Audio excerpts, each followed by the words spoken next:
ሼር እያደረጋችሁ ያው እንግዲህ ያለው ጥቂት ሰው ቢሆንም ሼር በማድረግ ወይም የተቀዳውን ሼር በማድረግ ብዙ ሰዎች እንዲሰሙት ማድረግ እንችላለን።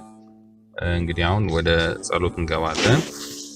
በስመ አብ ወወልድ ወመንፈስ ቅዱስ አሐዱ አምላክ። አባታችን ሆይ በሰማይ የምትኖር ስምህ ይቀደስ፣ መንግስትህ ትምጣ፣ ፈቃድህ በሰማይ እንደሆነች እንዲሁም በምድር ትሁን። የዕለት እንጀራችንን ዛሬ በደላችንን ይቅር በለን እኛም የበደሉንን ይቅር እንደምንል፣ አቤቱ ወደ ፈተና አታግባን ከክፉ አድነን እንጂ መንግስት ያንተ ናትና ኃይል፣ ምስጋና ለዘላለሙ አሜን።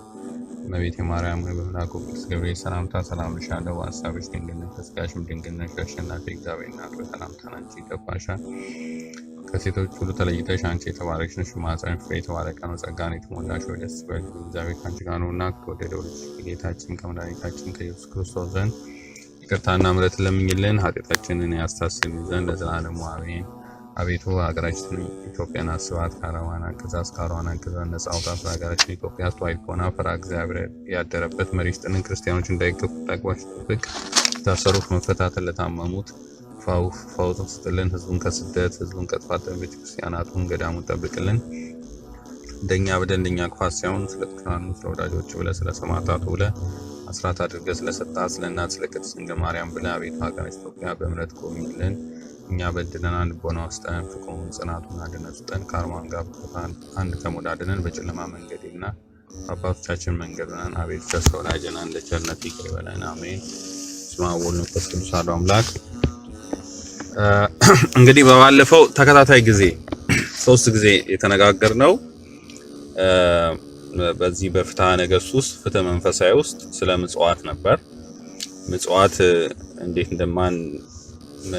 እንደሚደረግ ለማን እንደሚገባ ማን መያዝ እንዳለበት ስለ ሁሉ ነገር ተነጋግረናል። ከዚህ በፊት በመንፈሳዊ አገልግሎት ውስጥ በቤተ ክርስቲያናችን ውስጥ አይተነው የማናውቀው ነገር ግን በቤተ ክርስቲያናችን ሕግ ውስጥ ያለ እንደማንኛውም እንደ ቤተ ክርስቲያን አገልግሎት መኖር የሚገባው ምጽዋተኞች ወይም የተቸገሩ ሰዎችን ቤተ ክርስቲያን መርዳት እንደሚገባ ይሄን ሕግ ነው ያየነው። እንግዲህ አሁን በዚህ ፕሮግራም ላይ እንደተለመደው እንደምወያየው ይሄ የስብከት ፕሮግራም አይደለም። ይሄ ፕሮግራም እንደ አንድ ኦርቶዶክስ ክርስቲያን በኢትዮጵያ ኦርቶዶክስ ተዋሕዶ ክርስቲያን አባልነቴ ስለ ኦርቶዶክስ ቤተክርስቲያን አሁን በደረሰችበት ባለው ችግር እንዴት መጣ፣ አሁን ለደረስንበት ውድቀት፣ አሁን ለደረስንበት መንፈሳዊ ውድቀት እንዴት ነው፣ ምንድነው ችግሩና መፍትሄው እንዴት ሊሆን ይችላል በሚለው ነው። እንግዲህ የራሳችን ሕግ ከተውን በኋላ እንደዚህ አይነት ነገሮች የቤተክርስቲያናት ላይ ከፍተኛ ችግር እንደመጣ ነውና ያ ደግሞ የነበረው ሕግ ተደብቆ ስለነበረ ሁላችንም ክርስቲያን ማወቅ ስለሚገባን በዛ ላይ እንድንወያይ ነው እንጂ እኔ ማዕረግ ያለኝ ሰባኪም አይደለሁም። እንደ አንድ ኦርቶዶክሳዊ ክርስቲያን ለቤተ ክርስቲያኔ እንደሚቆረቆር እና የቤተ ክርስቲያን ሕግ ለምንድን ነው በተግባራዊ መሆን ያልቻለው ብለን ሁላችንም ራሳችንን እንድንጠይቅ፣ ብዙ ጊዜ ደግሞ ምዕመናን በስህተት እንዳንሄድ ፍርዳችን ትክክለኛ መሆኑን አለመሆኑን ማመሳከር የምንችለው በሕግ ስናውቅ ነው፣ በተሰጠን ሕግ። ስለዚህ አሁን እኔ ስለ ሊቃነ ጳጳሳት ሳወራ በጣም ከባድ ነው፣ ግን እኔ አይደለሁም አሁን እየተናገርኩ ያለው ሕጉን ነው ማነበው፣ ከራሴ አይደለም ማመጣው።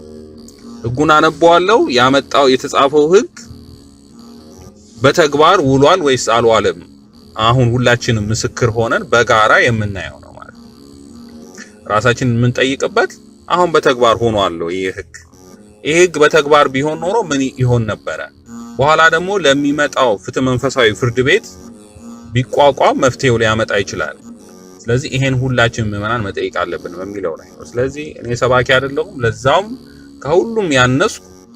ከዚህ በፊት ደጋግሜ እንደተናገርኩት ልክ እንደ በላም አህያ ወይም በኢየሩሳሌም እንደተናገሩት ድንጋዮች እንደዛ አስቡት እና የሆነ ሰው ይናገራል፣ የሆነ ነገር ይላል፣ ግን ያ መልእክት እውነተኛ አይደለም፣ እውነት ነው የሚለውን ራሳችሁን ፍትሐ ነገሥት ራሳችሁ ዳውንሎድ እያደረጋችሁ እያነበባችሁ ይሄ ነገር ለምን አልሆነም ብላችሁ ራሳችሁ የምትቆጩበት ነው። ይሄ ነገር ተግባራዊ ውሎ ነበር፣ ዛሬ ቤተክርስቲያን እንደዚህ አትሆንም ነበር፣ ዛሬ አትዘረፍም ነበር፣ ዛሬ መንፈሳዊ ውድቀት በየቦታው አይኖርም ነበር ብላችሁ ሁላችሁም ራሳችሁን እንድትጠይቁ ነውና ያን የመወያያ መድረክ ነው የከፈትኩት እንጂ ይሄኛው ስብከት አይደለም።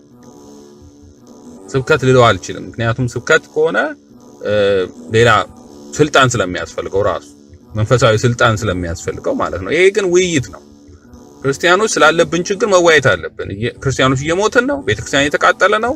እሱ ብቻ አይደለም፣ ቤተክርስቲያን እየተዘረፈች ነው። ቤተክርስቲያን ህልውናዋ አደጋ ላይ ሆኗል። ቤተክርስቲያን ስንል ክርስቲያኖች ሁላችን ምዕመናን የተለያየ ስም እየተሰጠን እየሞትን ነው፣ እየተዘረፍን ነው፣ እየተሰደድን ነው። ልክ ሌላ ሀገር እንደምንኖር ባዕድ ሀገር እንደምንኖር በሀገራችን ብዙ መከራዎችን እያስተናገድን ነው። ስለዚህ እንዴት ነው ክርስቲያኖች በአንድ ላይ መቆም የምንችለው የሚለውን የተሰራብንን ሴራ ገና ለገና ለኢትዮጵያ ብሎም ለአፍሪካ እቺ ሃይማኖት ያስተዋጽኦቹን አስተዋጽኦ በማወቅ ልክ እንደ አስኳል ውስጥ አስኳል እንዳለች ልክ እንደ አንድ ማንነት ያችን ቤተክርስቲያን ለመበታተንና ለማጥፋት የሚሰራው ሴራ ረጅም የሆነ ሴራ እንዴት መጣ? ህጋችንን ከ14ኛው ክፍለ ዘመን ጀምሮ የነበረውን ህግ በማጥፋት ነው መጀመሪያ ስራ የተጀመረውና ያንን ህግ መልሰን ማየት አለብን ምን እንደሚል። ለዛ ነው እንግዲህ አሁን የምንያየው። አሁን እንግዲህ ስለ ሊቃነ ጳጳሳት ፍትሐ ነገሥት ምን ይላል ነው ወይ ፍትሐ መንፈሳዊ ከፍትሐ መንፈሳዊ ክፍል ነው። ፍትሐ መንፈሳዊ ምን ይላል የሚለውን በዛ መሰረት እናያለን። ምክንያቱም ብዙ ስህተቶች በቤተ ክርስቲያናችን ስለተሰራ ያንን ስህተት ራሳችን ኮምፔር እንድናደርገው ነው እንድናስተያየው ከህጉ ጋር ማለት ነው። ስለዚህ በአንቀጽ 4 ነው ሊቃነ ጳጳሳት ያለው ልክ እንደ ምጽዋት ማለት ነው። እና ከ39 እንግዲህ ሲጀምር እንደ መጽሐፍ ቅዱስ ቁጥር አይደለም የሚቀዘው አንቀጽ ይልና ከመጀመሪያው ጀምሮ ነው ቁጥሩን የሚያመጣው። ስለዚህ ይሄ ቁጥሩ የሚገኘው አሁን መጀመሪያ ማነሳው በየቁጥሩ የተከፋፈለ ነው 39ኛው ነው የሚለው እንግዲህ አልፎ አልፎ ነው። ባለፈው እንዳልኳችሁ እኛ የሚጠቅመንን እኛ ማወቅ የሚገባንን ግን ያላወቅነው አልፎ አልፎ ነው የምናገረው። ሊቃነ ጳጳሳት ግን ከክርስቶስና እናንተን የተቀበለ እኔን መቀበሉ ነው ያለውን የሐዋርያት ተከታዮች ናቸው። ሊቀ ጳጳስ በክርስቶስ ላይ ያለው ሹመት ሙሴ ላይ እንደነበረው ምስፍና ነው ማለት ነው። ሊቃነ ጳጳሳት አሉ፣ ሊቀ ጳጳስ አለ። እንግዲህ ሊቀ ጳጳስ ስንል ፓትሪያርክ ማለታችን። ፓትሪያርክ ማለት ልክ እንደ ሙሴ ያለ ነው። ሌሎቹ ጳጳሳት ደግሞ ወይም ኤጲስቆጶሳት ልክ እንደ ሐዋርያት ያሉ ናቸው። ከዛ ነው የሚጀምረው።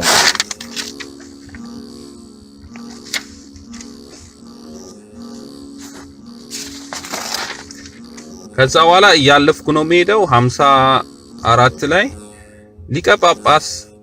ሊቀ ጳጳሳቱም አባት በስልጣኑ በልጆቹ ላይ እንደሆነ ያህል ነው።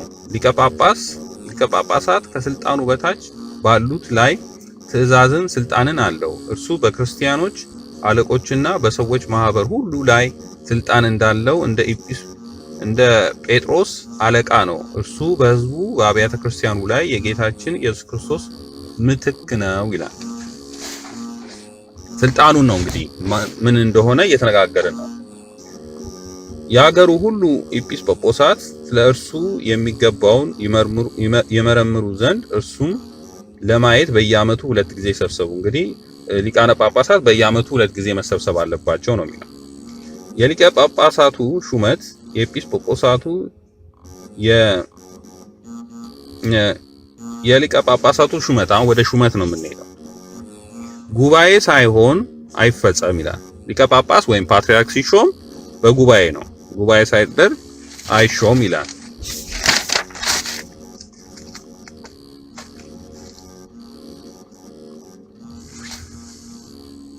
እንግዲህ የሚገባው በተሾመ ጊዜ በትእዛዝ መጽናት ይደረጋል። ለሕዝቡ አለቃን ይምረጡ ዘንድ ስለሚመረጡ ሰዎች ፍጹም አግባብ አላቸው። ለመራጮችም ትእዛዝ ተዘጋጅቶላቸዋል። ምንድነው? መራጮች ያስፈልጋሉ። ፓትርያርኩን ወይም ሊቀ ጳጳሱን ለመምረጥ መራጮች ያስፈልጋሉ። ምን አይነት ጳጳሶች መራጮች ያስፈልጋሉ? ትእዛዝ ተሰጥቶላቸዋል። እነሱም 3 ወገን ናቸው ይላል። ከነርሱ አንዱ በአንቀጸ ሰማዕት የተናገረ የቀናች ዕውቀት ናት። በሰማዕታት ስለ ሰማዕታቱ የሚያውቅ በዛ የጸና ዕውቀት ያለው የቀናች ዕውቀት ናት ነው። ቀናተኛ ለሃይማኖቱ ቀናተኛ የሆነ ሰው መሆን ይኖርበታል፣ በዛ ዕውቀት ያለው። ሁለተኛም ስለዚህ ሹመት የሚያበቃው ወደ ማመን የምታደርስ ዕውቀት ናት፣ የእምነት ዕውቀት ደግሞ ያለው። ሶስተኛው ለዘመኑ የሚስማማ ወደ መምረጥ የሚመርጡ ጥበብን ምክርን ያገኙ ዘንድ ነው። እነዚህ ደግሞ ሶስተኞቹ ደግሞ ጥበብ ያላቸው ናቸው። ያለውን ሰው እነዚህ ማለት ሊቀ ጳጳሱን የሚመርጡ ማለት ነው።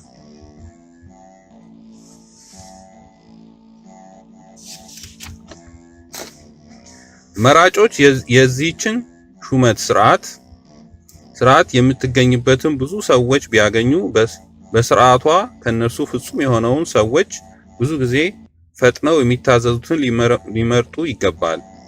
የተመረጡም እምቢ ብሎ ባይቀበል ከነሱ ሌላውን ይምረጡ።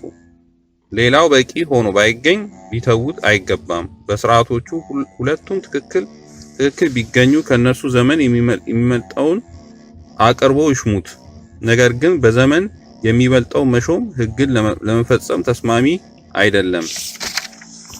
አሁን ጳጳሱ የሚሾመው ቢሾም በተገባው ነበር። ከነርሱ አንዱ አብዝቶ የተማረ ቢሆን፣ ሁለተኛውም አስተዳዳሪነት አዋቂ ቢሆን የሚፈቅደውን ይሹሙ። ይሄ ጳጳሱ ምን አይነት መሆን አለበት፣ መሾም ያለበት ምን አይነት ሰው መሆን አለበት የሚለው ነው። ክህደቶች መብዛት ምክንያት መጽሐፍት አብዝቶ የተማረ ቢፈለግ መጽሐፍት አዋቂዎች ይሹም። ክህደት በበዛበት ጊዜ፣ ምንፍቅና በበዛበት ጊዜ መሾም ያለበት መጽሐፍት የሚያውቅ ሊቅ የሆነ ሰው ነው ቢሆን የተሻለ ነው። የተፈለገው መልካም አስተዳደር ለማግኘት ቢሆን በበጎ አስተዳደር የሚያስተዳድር ይሹሙለት። መልካም አስተዳደር ካስፈለገ ደግሞ መልካም አስተዳደር ማለት ልክ እንደኛ አሁን እንዳለንበት ችግር ቢሆን መልካም አስተዳደር ችሎታ ያለው ሰው ይመረጥ ማለት ነው። ሌላው እንግዲህ በሁሉ መንገድ ክርክሮች እኩል ቢሆኑ ወዳጆቹ ለመሾም ቢከራከሩ በታቦት ላይ ዕጣ ይጣሉ። እንግዲህ ሁለቱም እኩል ተካክለው ቢገኙ ወይም መራጮች ቁጥር ራሱ ተመሳሳይ ሆኖ ቢገኝ በመጨረሻ በታቦት ላይ ዕጣ ይጣል ይላል። ይህ እንግዲህ ፓትርያርክ ለመምረጥ ወይም ሊቀ ጳጳስ ለመምረጥ የሚደረግ የምርጫ ሂደት ነው። ከእንደገና በሰባ ላይ ምን ይላል? በሰባ ቁጥር ላይ ይህቺ ሹመት ይላል። አሁን እንግዲህ ወደኛ ልንመጣ ነው። አሁን ወዳለንበት ይህቺ ሹመት በአንድ ዘመን በአንድ ሀገር ለሁለት ሰዎች ልትሆን አይገባም። ይህ በአንድ ሀገር ከተደረገ ግን አስቀድሞ ለተሾመው ትጽና። ለሚገባቸው ሰዎች በሁለት ሀገሮች ብትሰጥ ልማድ ተገቢ በሚያደርጉ አገር አስቀድሞ ለተሾመው ትጽና። ይህ በአንዲት ቦታ ቢሆን አስቀድሞ ለተሾመ ትጽና። ይህ በአንድ ጊዜ ቢሆን ከነርሱ አንዱ ሊተዋት ይገባል። መራጮችም አስቀድሞ የተሾመውን መምረጥ ይገባቸዋል። ተካክለው ቢገኙ በታቦት ፊት ቆመው ዕጣ ይሁንላቸው ይላል። ይሄ እንግዲህ በአንድ ወቅት በአንድ ዘመን አሁን ያለንበት ጊዜ ማለት ነው። በኢትዮጵያ ውስጥ በአንድ ወቅት በአንድ ጊዜ ሁለት ሊቀ ጳጳስ ወይም ፓትርያርክ ሊኖር አይገባም ነው የሚለው። መሾም አይገባም። ይህ በአንድ ሀገር ከተደረገ ግን አስቀድሞ ለተሾመው ትጽና። በሆነ ምክንያት ልክ አሁን ባለንበት ሁኔታ ማለት ነው።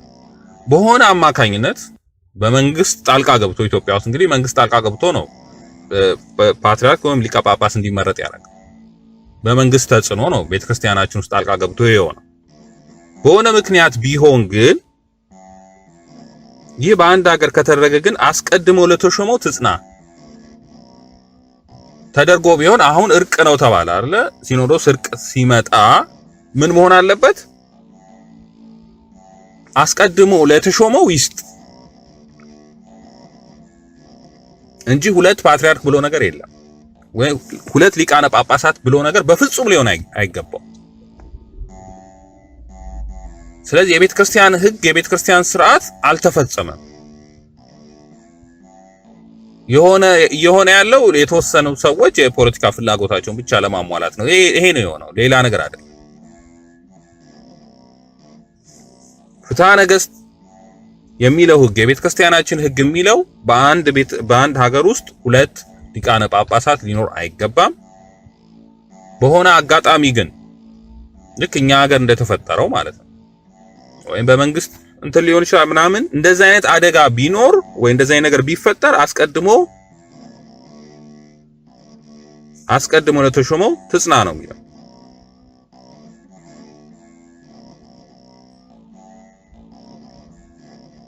ለምሳሌ ሌላው ደግሞ ምንድነው ሁለት ሀገር እንኳን ሆኖ ከእንደገና ወደ አንድ ሀገር የሚመጡ ከሆነ ለምሳሌ አሁን ኤርትራ ውስጥ የራሳቸው ሊቀ ጳጳስ አላቸው አይደል? መርጠዋል ከተገነጠሉ በኋላ ከኢትዮጵያ ኤርትራ ወደ ኢትዮጵያ ትገባለች ቢባል እንደ አንድ ሀገር ቢሆኑ ተመልሶ ምን ይሆናል? አስቀድሞ ለተሾመው በእድሜ ለተሾመው መልሶ ይስጥ ነው የሚለው። ለሚገባቸው ሰዎች በሁለት ሀገሮች ብትሰጥ ልማድ ተገቢ በሚያደርጉ አገር አስቀድሞ ለተሾመው ትጽናለት ይላል። አስቀድሞ ለተሾመው ትጽና። ይህ በአንዲት ቦታ ቢሆን አስቀድሞ ለተሾመው ትጽና። ይህ በአንድ ጊዜ ቢሆን ከእርሱ አንዱን ሊተዋት ይገባል። በአንድ ጊዜ ቢሆን እንኳን ሁለቱም በአንድ ጊዜና በተመሳሳይ ጊዜ ቢሆኑ ለአንዱ ይተውለት ይላል። ወይም ምርጫ ከእንደገና ተደርጎ መራጮች አስቀድሞ የተሾመውን መምረጥ ይገባቸዋል። መራጮች እንኳን በምርጫ ይሁን ተብሎ እንኳን ቢነሳ ክርክር ቢነሳ አስቀድሞ ለተሾመው መምረጥ ይኖርባቸዋል ይላል። ተካክለው ቢገኙ በታቦት ፊት ቁመው እጣ ይጣጣሉ። አሁን አቡነ ማርቆስና አቡነ ማቲያስ በፍጹም አይተካከሉ። እኩል አይደለም ሹመታቸው። ግን እኩል ሆነው ቢገኙ እንኳን በታቦት ላይ እጣ ተጥሎ ይሁኑ እንጂ በፍጹም በአንድ ሀገር ሁለት ፓትሪያርክ ሁለት ሊቀ ጳጳስ ሊሆን አይገባም። ሕግ መጣስ ነው። ሁለት ሙሴ እንደማድረግ ማለት ወይም ሁለት ክርስቶስ እንደማድረግ ማለት ነው። እንደ ክርስቶስ ያለ ነው ይላል። በምድር ላይ ያለ እንደ ክርስቶስ ያለ ነው። ከታች ያሉት ኤጲስቆጶሳትና ጳጳሳት ምንድናቸው? እንደ ሐዋርያት ያሉ። እሱ ደግሞ ልክ እንደ ክርስቶስ ያለ ነው። ስለዚህ ሁለት ክርስቶስ የለም። እና ዝም ብሎ ይሄ የተደረገ ለፖለቲካ ፍላጎት የሆነ በቃ ዝም ብሎ የማጭበርበር ነገር ነው እንጂ እግዚአብሔርን መፍራት ለእግዚአብሔር ሕግ መታዘዝ አይደለም። እግዚአብሔርን መፍራት ማለት እኮ ለሕጉ መታዘዝ፣ አባቶች ላወጡት ሕግ መታዘዝ ነው። ስለዚህ ብዙዎቻችን አሁንም እንደዚህ አይነት ነገር ስሜት እንዳይሰማን አሁን ሕጉን የምንጠቅሰው ደጋግሜ ለዛ ነው። ውሸት ነው። የቤተ ክርስቲያን ሕግ በተግባራዊ አልሆነም። ሰዎችን የሚያስደስት ባለስልጣኖችን ምናምን የሆነ ነገር ተደርጓል። ሲኖዶስም ወደ አንድ ከመጣ መጀመሪያ ማድረግ ያለበት የተበላሸውን ሕግ ማስተካከል ነው። እከሌ ከፋዋል እንደከሌ ከፋዋል ብሎ ነገር የለም። በክርስትና እንዳልኳችሁ መጀመሪያ እዛ ቋጡ ውስጥ ካለን ክርስቲያኖች አይደለንም፣ ወጥተናል። የቋንቋ ቋጡ ውስጥ ካለን የዘር ቋጡ ውስጥ ምናምን ካለን የለንም፣ እኛ ክርስቲያን አይደለንም። ሲጀመር ወጥተናል ከክርስትና። ያ አይደለም። አሁን የቤተ ክርስቲያን ሕግ እንዴት ይሆናል? ሁላችን በ40 ቀን በ80 ቀን የተጠመቅን አንድ የክርስቶስ ተወልደናል፣ ከእግዚአብሔር ተወልደናል። ስለዚህ አንድ ወንድማማቾች አንድ እህታማቾች ነው። ከዛ በላይ የሆነ ማንነት ሊኖር አይገባም። ከዛ በታች የሆነ እንጂ በላይ የሆነ ማንነት ሊኖር አይገባም። ሃይማኖታችን ሊለይ፣ ሃይማኖታችን ሊከፋፈል፣ የሃይማኖታችን ቤተክርስቲያን ሕግ በላይ ሊሆን የሚችል ምንም አይነት ሕግ ሊኖር አይገባም።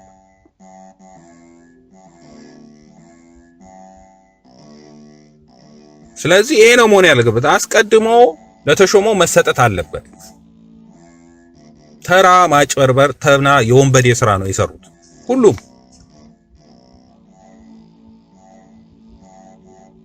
በቤተ ክርስቲያን ሕግ አይደለም ተከትለው። ለዚህ ነው ፍትሐ ነገሥት የሚያስፈልገን። ፍትሐ ነገሥት ሁላችንም ማወቅ የሚገባን በዛ ነው። ጥያቄያችንን መብታችንን ለመጠየቅ እንደ ክርስቲያን በየቦታ ላይ የሚነሱ አሉ አስተዳደሮች እንደፈለጉ የሚሾሙ አሉ። ንብረቱን ገንዘቡን እንዴት እንደሚጠቀሙበት የምናውቀው ነው። እነሱን መጠየቅ የምንችለው ሁላችንም ህጉን የቤተ ክርስቲያን ህግ ስናውቅ ነው፣ መከራከር ስንጀምር። ስለዚህ የቤተ ክርስቲያን ህግ በተግባራዊ አልሆነም። አሁን በተግባር አልዋለም። ሁለት ፓትሪያርክ ብሎ ነገር የለም። አንድ ፓትሪያርክ ነው፣ አንድ ሊቀ ጳጳስ ነው ያለው። በቃ ያ በተግባር ሲሆን ነው እውነተኛ ኦርቶዶክስ ክርስቲያን ትክክለኛ ሆነ፣ እውነተኛ ፍርድ አገኘን ማለት ነው። ግን እውነተኛ ፍርድ አይደለም። አሁን ቤተክርስቲያን ብዙ ወንጀሎች እየተሰሩ ናቸው። ግን ያ ሁላችንም ማወቅ አለብን። ህጉ የሚለው ይሄ ነው። እኔ አይደለም የጻፍኩት፣ በ14ኛው ክፍለ ዘመን የነበረ። ከዛ በፊት ደግሞ በአራት መቶ ይሄ ፍትሐ ነገሥት መጀመሪያ ሲወጣ በ400 በቆንጥስጤኖስ ጊዜ ነው የወጣው። በኢትዮጵያ ውስጥ ግን ተግባራዊ መሆን የጀመረው በ14ኛው ክፍለ ዘመን የነበረ ህግ ነው እንጂ ዛሬ ኢህአዴግ ይመጣል ወይ ወያኔ ይመጣል ምናምን ተብሎ የተፈጠረ ህግ አይደለም፣ የተጻፈ ህግ አይደለም። ከሌ ከፈዋል የነበረ ነው። ግን ያውቃሉ እነሱ በውስጣቸው መንፈስ ቅዱስ ስላለ ወደፊት የሚሆነው ይገባቸዋል። አሁን የተጻፈ ነው የሚመስለው። አሁን ካለው አሁን ለተፈጠረው ችግር የመጣ መፍትሄ ነው የሚመስለው አይደለ? ስታዩት እኮ እንደዛ ነው የሚመስለው። ግን አስቀድመው እንደዚህ ስለሚሆን እነሱ በመንፈስ ቅዱስ ስለሚያውቁ ይሄን ህግ ሰሩ። እንደዚህ ጣልቃ የሚገቡ አሁን ይሄን የመሰለ ህግ እያለ ምን አይነት ምክንያት ነው የምንሰጠው? ምንም ምክንያት የለንም እኮ። አትብላ ነው በቃ። አዳምና ሔዋን ከገነት የተባረሩት ህግ በመጣሳቸው ነው፣ ሌላ አይደለም። እግዚአብሔርን አናምንም አላሉም በፍጹም። ሔዋንም አላለችም፣ አዳምም አላሉ፣ አልካዱም እግዚአብሔር ያላቸውን ህግ ግን አልፈጸሙም፣ ህግ በማፍረሳቸው። ስለዚህ ህግ እንደማይረባ ነገር አድርገን ብዙ ጊዜ የሚወራው ነገር ውሸት ነው። ይህ የመናፍቃን አስተምሮ ነው። ካመንክ ትድናለህ፣ አድንም። ህግ ያስፈልጋል። በህግ ነው መዳን የምንችለው። ስለዚህ ደጋግሞ እንዲህ እንኳን ነገር ቢከሰት ከዚህ በፊት በሆነ አጋጣሚ ሁለት ፓትሪያርክ እንኳን ቢሆን ወይ ሊቃነ ጳጳሳት ቢሆን አንዱ ለአንዱ መስጠት አለበት። እንዴት ነው የሚሰጠው? አስቀድሞ ለተሾመው ይስጥ።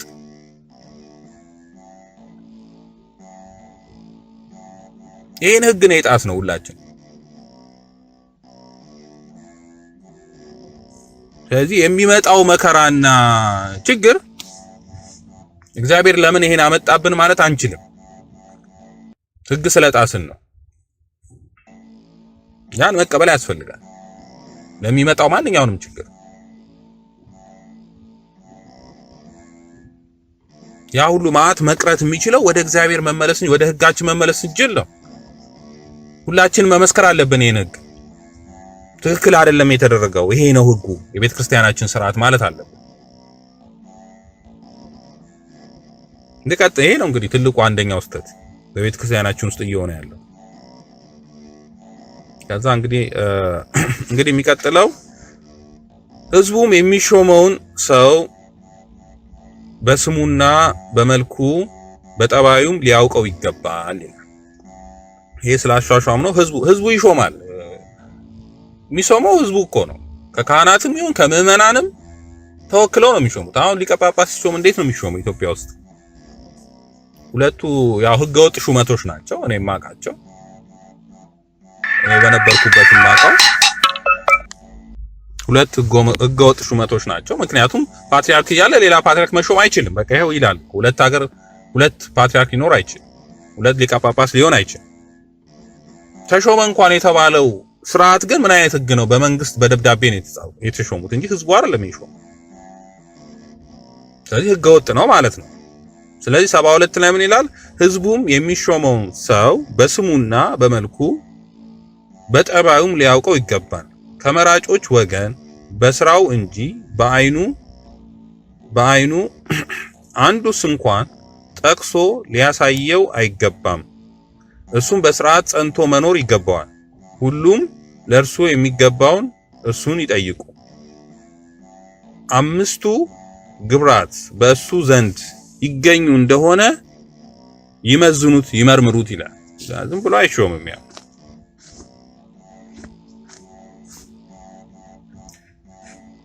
ከነሱም አንዱ በመጽሐፍ እንደተጻፈው ሃይማኖት መጠበቅና ከሐዋርያት ቃል በመሰብሰብ የጸና መሆን ይኖርበታል ይላል። እንግዲህ ስለ ፓትርያርክ እኛ ማወቅ የሚገባንን ነው እየተናገርኩ ያሉት ስላሻሻሙ እንጂ ባለፉት የተደረጉት ሁለት የፓትርያርክ ሹመታት ዝም ብለው የውሸት ናቸው፣ ህገወጥ ናቸው፣ በመንግስት ፍላጎት የተሾሙ ናቸው። በቤተ ክርስቲያን ህግ፣ በቤተ ክርስቲያን ስርዓት ፍትሐ ነገሥትን ተከትሎ ይሆናል። በህዝብ አልተመረጡ። አሻሻማቸውም በህዝብ የተሾሙ አይደል። ህዝብ ነው ግን መምረጥ ያለበት። ካህናት ምዕመናን ተሰይመው በስነ ስርዓት ምን አይነት የሆኑ እንደሆኑ ሶስት ምክንያት በሃይማኖታቸው የጸኑ ምግባራቸው የጸና እዛም ብዙዎቹ በሰማዕትነትን ስለሰማዕትነት ዕውቀት ያላቸው ይላል። ምን አይነት ቀናተኛ ሆኑ ለሃይማኖታቸው። እንደዚህ አይነት ሰዎች ናቸው ተመርጠው እዛ ለሹመቱ ላይ ለመሾም መምጣት ያለባቸው። በእውነት መሰጠትና ጠብ ክርክር ማራቅ ነው ይላል። ይሄውን ሁለተኛ ጸብ ክርክር ማራቅ። ፓትርያርክ ሲመረጥ ጸብ ክርክር መኖር የለበትም ጭራሽ። በችግር ውስጥ መመረጥ የለበትም። ሰዎች ጉድለት አለበት እያሉ መመረጥ የለበትም። እኛ በጠብ ክርክር ነው እኮ ሁለቱም ፓትርያርክ፣ ምክንያቱም መንግስት ነው እየሾመ ያለው። ያ እውነታው እኮ ይሄ ነው። እውነትን መካድ አንችልም። እውነቱን እውነት ማለት አለብን፣ ሐሰቱን ሐሰት ማለት አለብን። ግን ለወደፊቱ እንድናቀው ነው አሁን ይሄን የምንነጋገረው።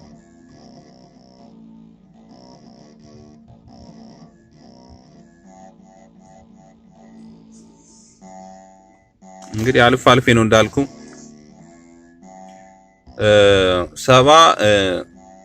7 ላይ ምን ይላል? በራሱ ጥሪት አያበጅ። ፓትርያርክ ወይም ሊቀ ጳጳስ በራሱ ጥሪት አያበጅ፣ የላመ የጣመ ለመቅመስ ታዘዙኝ ለማለት አይድከም።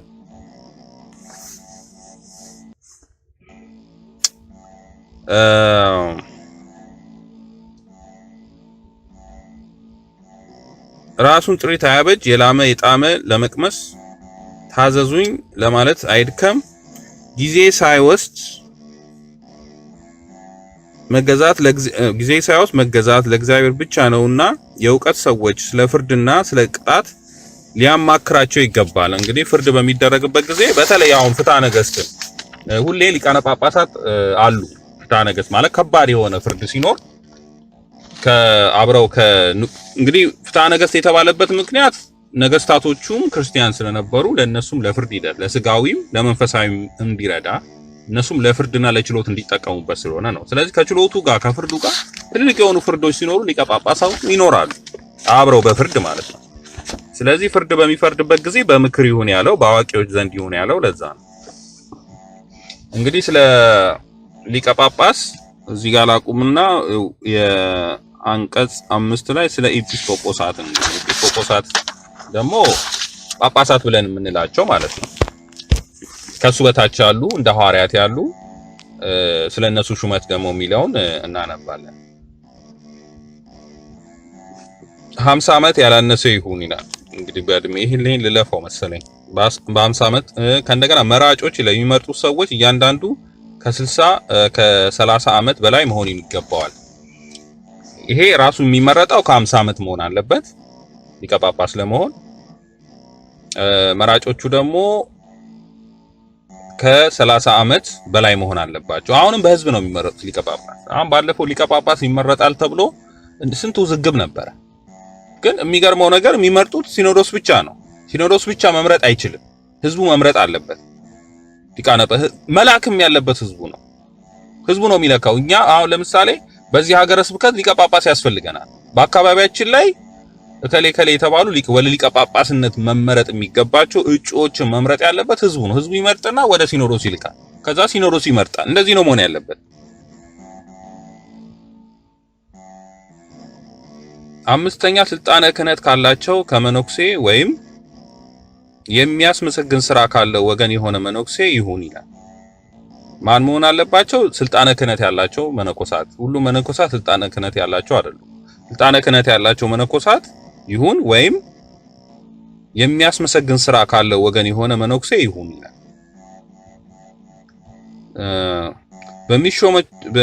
በሚሾምባቸው ህዝቦችና በሊቀ ጳጳሳት ፍቃድ ይሁን። አሁን ሁለት ነገር አመጣ። በሚሾሙበት ህዝብና በሊቀ ጳጳሱ ፍቃድ። ህዝቡ ከሾመ በኋላ እንግዲህ ወደ ሲኖዶስ ይልካል። ሊቀ ጳጳሱ ያንን ይቀበላሉ ማለት ነው። በሁለቱ ሹመት ነው። ለብቻ ወይም ሲኖዶስ ወይ ሊቀ ጳጳሱ ብቻ አይደለም ሹመቱን የሚሰጠው ወይም የሚያጸድቅለት፣ ምዕመናኑ ሊቀ ጳጳሱ ማለት ነው። በሁለቱም ነው ሊሾም የሚችለው። ያው ኤጲስቆጶስ በመንፈስ ቅዱስ ፍቃድ በህዝቡም ምርጫ ይሾም ይላል። በህዝቡ ምርጫና በመንፈስ ቅዱስ ፍቃድ በኤጲስቆጶሱ እና በህዝቡ ምንድነው ሲኖዶስን መንፈስ ቅዱስ ነው የሚመራው ስለሚባል ደሞም ስለሆነ እውነተኛ ሲኖዶስ ከሆነ ማለት ነው እንጂ ኢትዮጵያ ውስጥ እንዳለው 80% ኦርቶዶክስ አይደለም። እምነቱም ራሱ ኦርቶዶክስ አይደለም። እንዳልኳችሁ ቅባት ጸጋ አፍቃሪ ካቶሊኮች ናቸው በአብዛኛው። ኦርቶዶክስ ተዋህዶ ያለው በጣም ትንሹ። እነዚህ በአብዛኛዎቹ እምነታቸውም አይደለም። ቅባት ጸጋ እንዳልኳችሁ ከዋልድባ እንኳን ቤተ ጣማ ምናምን የሆኑ በጣም ብዙ ናቸው። እነዚህ ከሶስት ልደት የሚሉ ወይም ከዛ በላይ የሚሉ ማለት ነው። ብዙ ካህዲዎች አሉ በቤተ ክርስቲያኑ ተሰክስገው ቁጭ ብለዋል። ምክንያቱም መንግስቶች ስለሚሾሟቸው እውነተኛ የሆነ መሪ ቦታው ላይ እንዲመጣ ስለማይፈልግ እና በህዝቡና በምርጫ ይሁን። አሁን በህዝቡ የመረጠው ማን ነው? ጳጳስ፣ ኤጲስቆጶስ የትኛው? አይምጡብንም ይባሉ አይደል እንዴ? ባለፈው ሐዋሳ አይምጡብን ተብለው እኮ የተባረሩ እኮ አሉ። ግን ወደ ውጭ ሄደው ደግሞ የተሾሙ መናፍቅ ናቸው አንፈልጋቸውም ብሎ ህዝቡ ተቃውሞ አድርጎ አይምጡብን ብሎ ያባረራቸው አሉ። ግን ሌላ ቦታ ደግሞ ሄደው ተሾመዋል። እንዲህ ነው እየሆነ ያለው። አንድ ሰው ኤጲስቆጶስነት ሊሾም ቢፈልግ ህዝቡም ቢስማሙ የሀገሩ ጳጳስ ግን ባይፈቅድ ያለ እርሱ ፍቃድ ኤጲስቆጶስ መሾም አይችልም። ቅድም ያልኳችሁ የሀገሩ ሊቀ ጳጳስ መቀበል አለበት። ህዝቡ ብቻ አይደለም። ህዝቡም ብቻ አይሆንም። ከእንደገና ደግሞ ጳጳሱን ብቻ አይደለም ወይም ሲኖዶስ ብቻ አይደለም የሚመጣው። ህዝቡም ሲኖዶሱም ነው።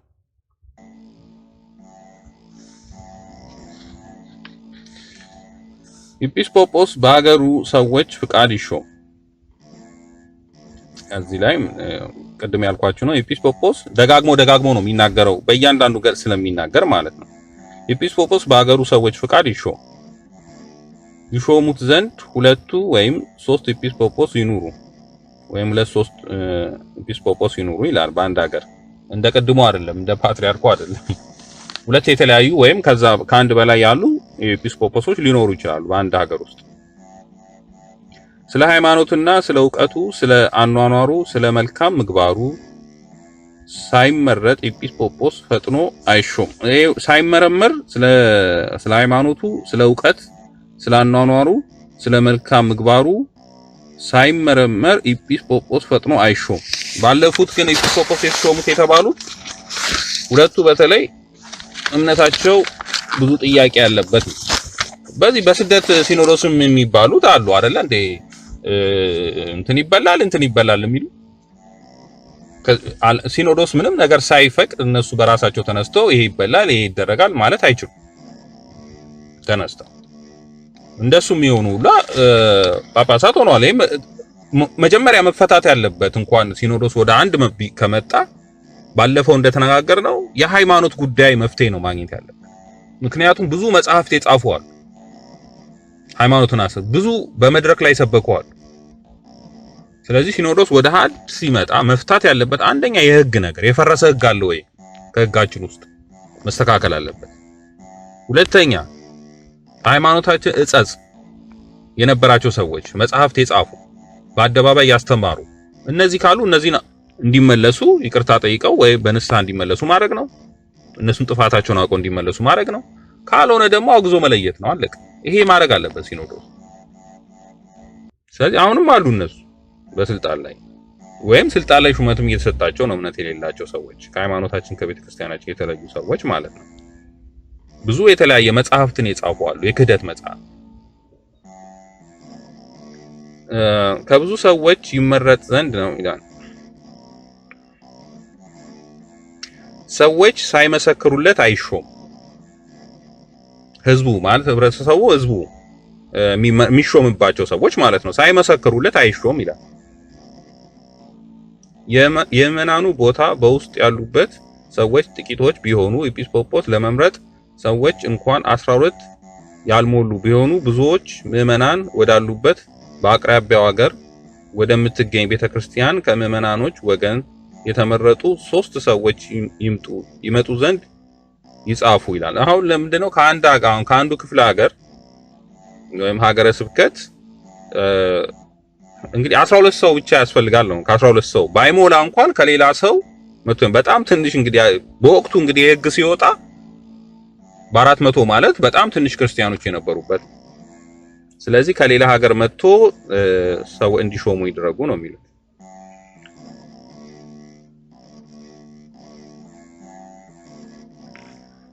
እሺ አንዱ ኤጲስቆጶስ አይገባውም ብሎ ቢከሰው አንዱ ኤጲስቆጶስ አይገባውም ብሎ ቢከሰው ስራው 3 ወር ይቆይ። ከዚህ በኋላ ባላጋራው ባለበት ወይም በሌለበት ስራው ስለርሱ ይመርመር።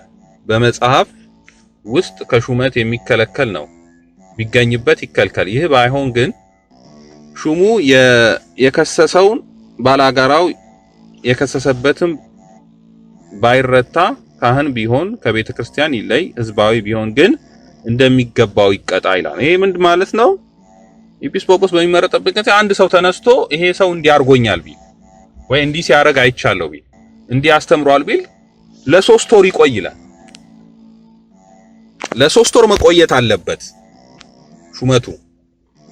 ከ3 ወር በኋላ ከእንደገና ተመርምሮ ታይቶ ከመጽሐፍ ተመስክሮ ምንም ነገር ከሌለበት ያ ሰው በሐሰት ነው የወነጀለውና ካህን ቢሆን ከክህነቱ ይለይ ይላል። ምዕመን ከሆነ ደግሞ ይቀጣ ይላል። ይሄ ምን ማለት ነው? ኢትዮጵያ ውስጥ ግን እየሆነ ያለው በህዝብ ደረጃ ነው። በህዝብ አንድ አካባቢ ዝቶ ይሄ ሰውዬ መናፍቅ ነው ይሄን አርጎናል ሲባል እንኳን የሚሰማ የለም። ወይም ከዛ ይነሳና ሌላ ቦታ ይሾማል። ይሄ እንግዲህ በአንድ ግለሰብ ነው። በአንድ ግለሰብ እንኳን ቢጠቁም የዛ ግለሰብ ጥያቄ መሰማት አለበት። አንድ ግለሰብ ተነስቶ ቢጠይቅ፣ ኢትዮጵያ ውስጥ ግን ህዝብ ሁሉ ተነስቶ ይሄ ሰው ትክክል አይደለም ይሄን አርጓል እያለ የሚሰማ የለም። ምክንያቱም አይደሉማ የቤተ ክርስቲያኗ ሰዎች አይደሉማ። ምን አገባቸው? አይፈልጉም። ይሄ እንደነሱ አይነት ሌላ እምነት የጎደለው ሰው ነው ስልጣን ላይ እንዲወጣ የሚፈልጉ።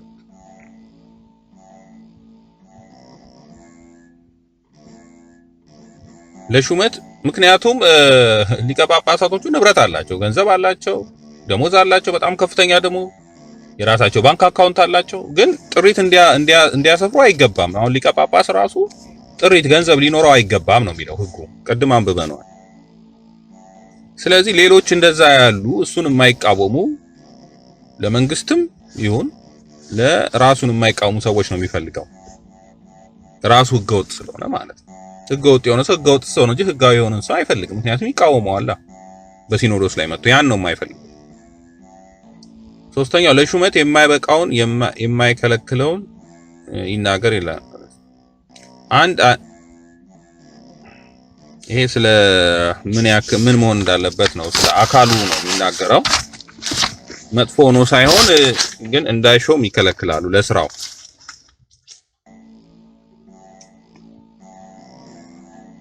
ከዕለተ ሰንበት ድረስ 3 ሱባኤ ምንድነው? ከተሾመ በኋላ እንግዲህ ከይሄ ሁሉ ነገር ካለፈ በኋላ ህዝቡም አይቶ ፓትርያርክ ሊቀ ጳጳሱም አይቶ ሹመት ከተሾመ በኋላ ጾም ጸሎት መያዝ አለበት፣ ሱባኤ መያዝ አለበት ይላል። እና እንደኛ አሁን ሮብና አርብ ነው አይደል የምንጾመው? እሱ ግን ሮብ አርብና ሰኞን ይጾም ይላል። ሮብ አርብና ሰኞን ይጾም። አንድ ላንብበው። ከዕለተ ሰንበት እስከ ዕለተ ሰንበት ድረስ 3 ሱባኤ እስከ 12 ሰዓት ይጹም። በዕለቱ ቀዳሚት በዕለተ እሁድ ጾም የለምና የቀረውን ዓመት ግን በሳምንት 3 ቀን ሮብ፣ አርብ፣ ሰኞ ይጹም። በየሱባኤውም ሶስቱን አንድ ወገን አድርጎ በመጾም ይፈጽም። የሚፈጽመውስ አስቀድሞ በተናገረው ነው። ኤጲስቆጶስ በጾሙ ወራት የሚገባው ምግብ ዳቦ፣ ጨው እንዳለ በጣም የሚገርም ነው መጽሐፉ። ምግብ ዳቦ፣ ጨው፣ ዘይት፣ ማር፣ ቅጠላ ቅጠል ይሁን፣ ወይን ግን አይጠጣ። በቀረ ዘመኑ ግን በተቻለው መጠን ይጹም። ከምግብ ለአቅመ ስጋ ያህል ለአቅመ ስጋ ማለት ሰውነቱ እንዲቆም ከምግብ ለአቅመ ስጋ ያህል ይመገብ። ስጋ ግን ለዘላለም አይብላ። ስጋ ለዘላለም አይብላ። እንግዲህ እናንተ እዩት ይሄንን እየሆነ ያለውን አይደለም። ወይን አይጠጣ ይላል።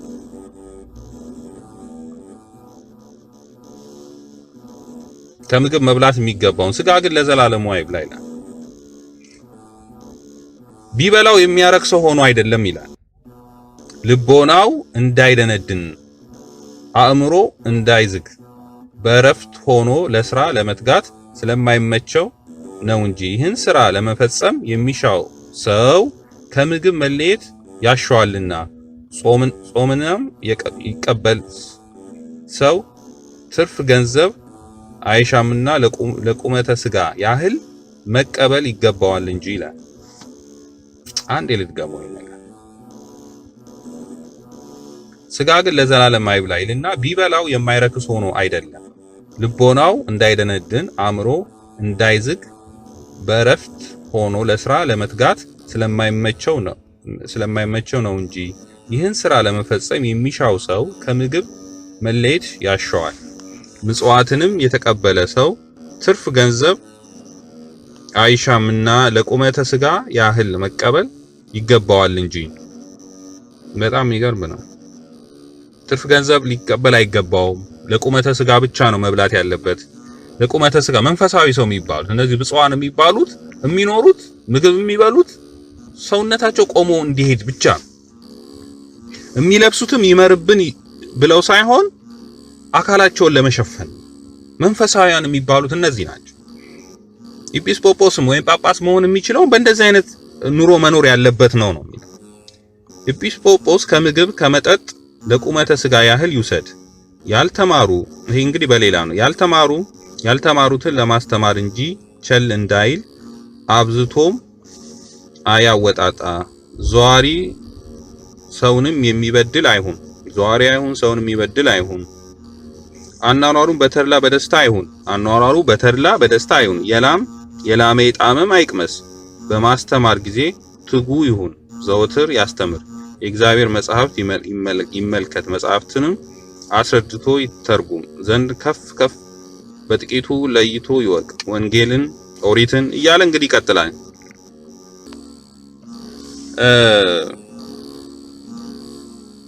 እንግዲህ አሁን ምን ያደርጋሉ ብዬ ኮምፔር አላረግም፣ ግን ምንድነው አሁን አንድ ነገር እዚህ ላይ የምናየው ለቁመተ ስጋ ይብላል። አሁን ጳጳሳት ለምንድነው ጉቦ የሚከፍሉት ኢትዮጵያ ውስጥ? ፓትሪያርክ ጳጳስ ለመሆን ወይም ኤጲስቆጶስ ለመሆን ለምንድነው ጉቦ የሚከፈለው? አንድ ሰው ጉቦ የሚከፍለው ምንድነው? በስጋ የሚፈልገው ነገር ስላለ ነው። ኢትዮጵያ ውስጥ ጉቦ እየተከፈለ ነው ፓትሪያርክ የሚሆነው። ምክንያቱም አንደኛ በራሱ ደሞዝ ስላለ ከፍተኛ ደሞዝ ስለሚከፈል ከ20 ሺህ በላይ ነው የሚከፈላቸው። ንብረት ጥሪት ስለሚያገኙ ስጋው ስለሆነ ነው እንጂ እንደዚህ ጋር እንደ ንባቡ ቢሆን ማንም ሰው እንደዚህ በተግባር ቢሆን ማንም ሰው በራሱ ፍላጎት ተነስቶ ስጋዊ ፍላጎት ያለው መንፈሳዊ ሆቴል የሌለው ሰው ስልጣኑን አይፈልገው እንኳን ገንዘብ ከፍሎ። ስለዚህ አሁን ያለው ስርዓት በፍጹም ከህጋችን ከቤተ ክርስቲያን ህግ ጋር የተለየ ነው። ይልቁንም ከዓለማውያን ጋር የሆነውን አይውደድ፣ ከዓለማዊ የሆኑ ሰዎችን አይውደድ ይላል። አብልጡኝ አይበል። ቀማኛ አይሁን። ድሆችን የማይጠላ ባለጠጎችን የሚወድ አይሁን። አንዳንዶቹ ድሆችን ይጠላሉ። አሁን በተቃራኒ ነው። ድሃዎችን ይጠላሉ፣ ግን ባለጠጎችን ይወዳሉ። ከማይገባቸው ሰዎች ሁላ ፊት ለፊት እኮ የታዩ ናቸው እኛ ፓትሪያርኮች። በጣም አሳፋሪ። ከዓለማውያን ሰዎች ጋር፣ ከዘፋኞች ጋር፣ ከነሱ ጋር አብረው የታዩ ሰዎች ናቸው። አሳፋሪ። ቀማኛ አይሁን፣ ድሆችን የሚጠላ ባለጠጎችን የሚወድ አይሁን፣ ነገረ ሰሪም አይሁን፣ ነገረ ሰሪ አይሁን ይላል። እንግዲህ ነገር ከመስራት እንግዲህ የምናያቸው ነው። በሐሰት አይመስክር፣ ቁጡ አይሁን፣ ለአንዱም ሰው እንኳን አይዋሽ፣ ሹመት አይውደድ ይላል። ለአንዱም ሰው እንኳን አይዋሽ፣ ሹመትም አይውደድ ይላል። ሁለት ልብ አይሁን፣ ሁለት ምላስ አይሁን፣ ነገረ ሰሪም የሚሰማ አይሁን፣ ወደ አሕዛብም በዓል አይሂድ፣ ወደ አሕዛብ በዓል አይሂድ። ዛሬ በፖለቲካ እየተባለ ተፈልገው እንደፈለጉ ነው የሚሆኑት፣ ተሰብስበው አንድ ላይ ግን ወደ አሕዛብ በዓል አይሂድ ይላል። ገንዘብ ወዳጅ አይሁን፣ ገንዘብ ወዳጅ አይሁን፣ ቀማኛ አይሁን። እነዚህ ስራዎች ሁሉ የእግዚአብሔር ጠላቶች የሰይጣን ተባባሪዎች ናቸው ይላል። ለማጠቃለል ማለት ነው። እንግዲህ አሁን የምናየውና እዚህ ላይ ህጉ ላይ የሚለውን ያክል ምንም አይነት ነገር የለም። ምንም ምርጫውም እንደዛ ነው። ከምርጫው በኋላ ደግሞ ምን ያክል የጠነከረ እንደሆነ አንድ ይሄ በተግባር ላይ ሆኖ ቢሆን ኖሮ ምን ያክል ቤተክርስቲያን መንፈሳዊ እንደሆነች፣ ምን ያክል ምዕመናን ክርስቲያኖች እንግዲህ ደሃዎችን የሚሰበስብ ደሃዎችን የሚወድ መሆን አለበት እንጂ ሀብታሞችን አይደለም ነው የሚለው።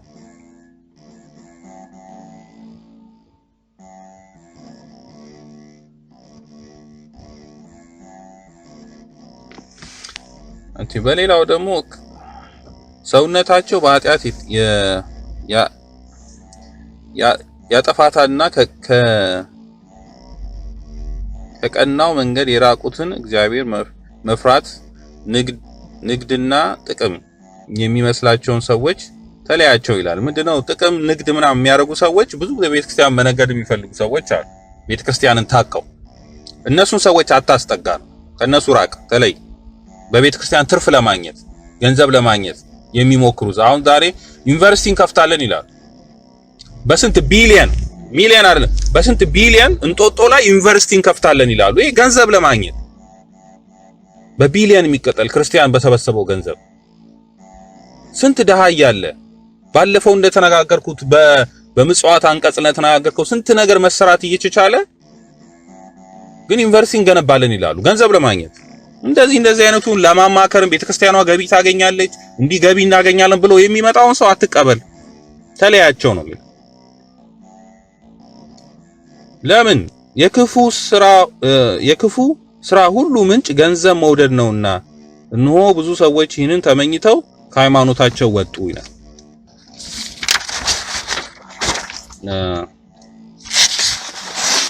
እንግዲህ አልፌ ነው እየነገርኳችሁ ያሉ እናንተ አንብቡት እንግዲህ፣ ምክንያቱም ነፃ ስለሆነ ፒዲኤፍ ላይ አድርጎ ማንበብ ብቻ። ኤጲስቆጶስ ከምግብና ከልብስ የሚበቃውን ያህል የሚወስድ ይሁን፣ ለሚገለገል ዋጋው ይገባዋልና። ለምግብና ለልብሱ ብቻ። ልብሱን አያሳምር፣ ስጋውን ለመሸፈን የሚበቃውን ያህል ይውሰድ እንጂ ሌላ ጌጥ የሚያስፈልገው አይደለም ይላል። 127 ላይ ነው፣ ቁጥር 127 ላይ ኤጲስቆጶስ ከምግብና ከልብስ የሚበቃውን ያህል ይውሰድ የሚገባው ነውና ይላል። ልብሱን አያሳምር፣ ስጋውን ለመሸፈን የሚበቃውን ያህል ይውሰድ እንጂ ሌላ ጌጥ የሚያሻው አይደለም ይላል። እንግዲህ አሁን ባለንበት ባንክ አካውንት ቤት ሁሉ የገነቡ አሉ። ቤት ያላቸው ባንክ አካውንት የቤተ ክርስቲያን መሬት እየወሰዱ እየሸጡ ብዙ የሆነው ነገር በጣም ብዙ ነው እንግዲህ እንደምታዩት። እና ከቤተ ክርስቲያን ህጋችን ጋር እንዴት ነው መብታችን የምናስከብረው? ለዚህ ነው አሁን እኔ ተረስቼ እንዲህ ነው ምንም ትርጉም የለው። መሆን የሚችለው ፍትሐ ነገሥት መቋቋም አለበት። ምዕመናን ማድረግ ያለባቸው ፍትሐ ነገሥት ፍርድ ቤት መቋቋም አለበት። ፍትህ መንፈሳዊ በዛ ፍርድ ቤት እንግዲህ ከላይ እስከ ታች ድረስ ተዋቅሮ ዳኞችን መርጠን ከዛ በኋላ በዛ በሚደረግ ሂደት ነው የቤተ ክርስቲያንን ነገሮች ማስተካከል የሚቻለው። አሁን የምንለው ማስተካከል እያንዳንዱን ነገር ማስተካከል፣ የዘረፈውንም ማስመለስ የምንችለው የተቀማችውን ቤተክርስቲያኗን ንብረቷን ማስመለስ ሁሉ ነገር ማድረግ የምንችለው ቤተክርስቲያኗ እንዲስተካከል ማድረግ የምንችለው እነዚህ እኮ ስጋዊ ጥቅማቸውን ካጡ እኮ ይሄዳሉ እኮ። እውነተኛው መንፈሳዊያን እኮ ይመጣሉ። ስጋ ጥቅም ነው የያዛቸው። ይሄ እኮ ነው እንዳልኳችሁ ከፍተኛ ደሞዝ ነው የሚከፈላቸው። መከፈል ብቻ ሳይሆን ጉቦም አለ። ሰው ጉቦ ይሰጣል። ካህን ለመሆን ጉቦ ይሰጣል። ክህነት ለማግኘት ስራ ለማግኘት አዲስ አበባ ውስጥ ለመሾም ጉቦ ይሰጣል። ለሀገረ ስብከቱ ጉቦ ይሰጣል። ገንዘብ ስለፈለጉ ነው። አንደኞቹ ገንዘብ የሚፈልጉ አሉ። አንደኞቹ ደግሞ መናፍቃን አሉ። ቤተክርስቲያን እንድትጠፋ የሚፈልጉ አሉ። ለባዕድ የሚሰሩ አሉ። ሁለት ወገን ናቸው። ስለዚህ ቤተክርስቲያኗን ለምዕመናን ማስከበር የምንችለው እያንዳንዳችን ምዕመናን። ምክንያቱም ከፓትሪያርክ ጀምሮ የመምረጥ መብት አለ። ከፓትሪያርክም ኤጲስቆጶሳትም ጳጳሳትንም የምንመርጠው ህዝቦች ነን። ህዝብ ነው የሚመርጠው። ከህዝቡ አንዱ ወገን እንኳን ተነስቶ ይሄን እከሌ እንዲህ አላረገም ቢል ያ ክስ እንኳን ይሰማል፣ ለ3 ወር ይራዘማል ነው። ህዝብ አንፈልግም እኚህ ሰውዬ እያለ ነው አሁን እየተበረጠ ያለ እየተሾመ ያለ በላያቸው ላይ እና መብታችንና ግዴታችንን በስነ ስርዓት እንድናውቅ ነው። ለራሳቸው ብዙ ምክንያት ይሰጣሉ። አሁን ስልጣን ላይ ለመሆን ህዝቡን ያባሉታል። የተለያየ ምክንያት እየሰጡ ከላይ እስከ ታች ድረስ የቤተ ክርስቲያን ህግ ሲጥሱ እነሱ ሌላ ምክንያት እንዲህ ስለሆነ ነው ይላል። ማንም ቢሆን ይሄን ነው እያደረጉ ያሉት። ግን እኛ ህጉን ካወቅነው ግን ትክክል ነው ማለት እንችላለን።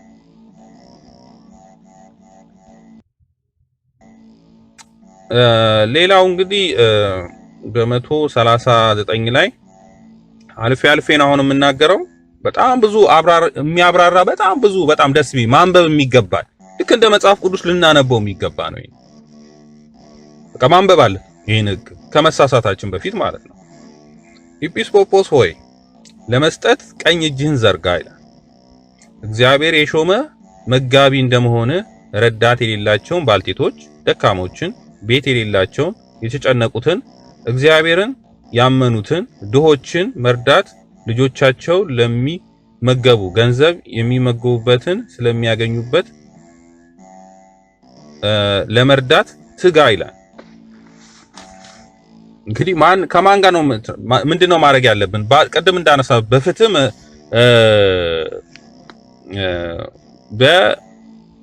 በምጽዋት አንቀጽ ላይ ያለውን ነው። እንግዲህ አሁን ለኤጲስቆጶሱ ምን መስራት እንዳለበት ይናገራል። ከመንፈሳዊ ስራው እግዚአብሔር የሾመህ ይላል።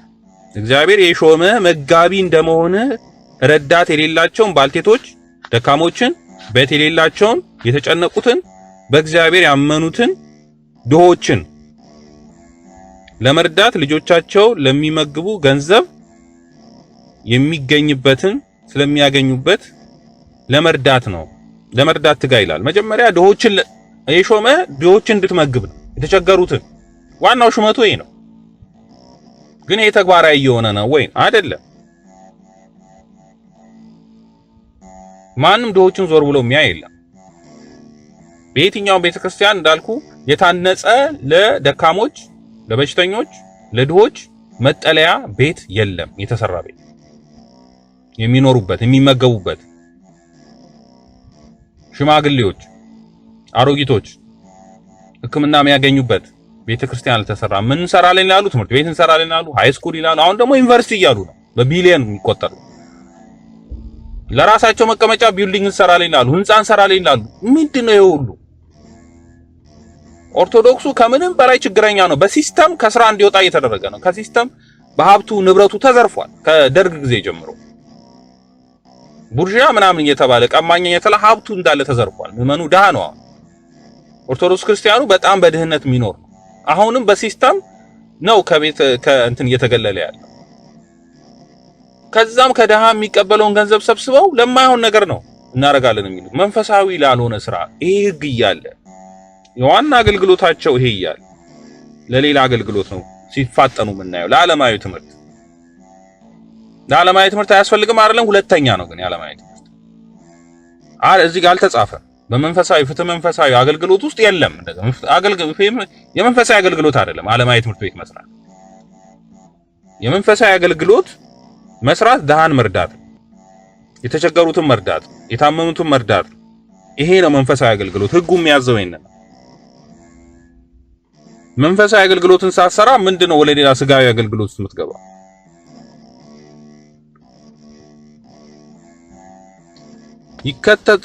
ይከተሏቸው ዘንድ ድሃ አደጎችን ጥሩ፣ እነርሱን ለመመገብ ትጉ።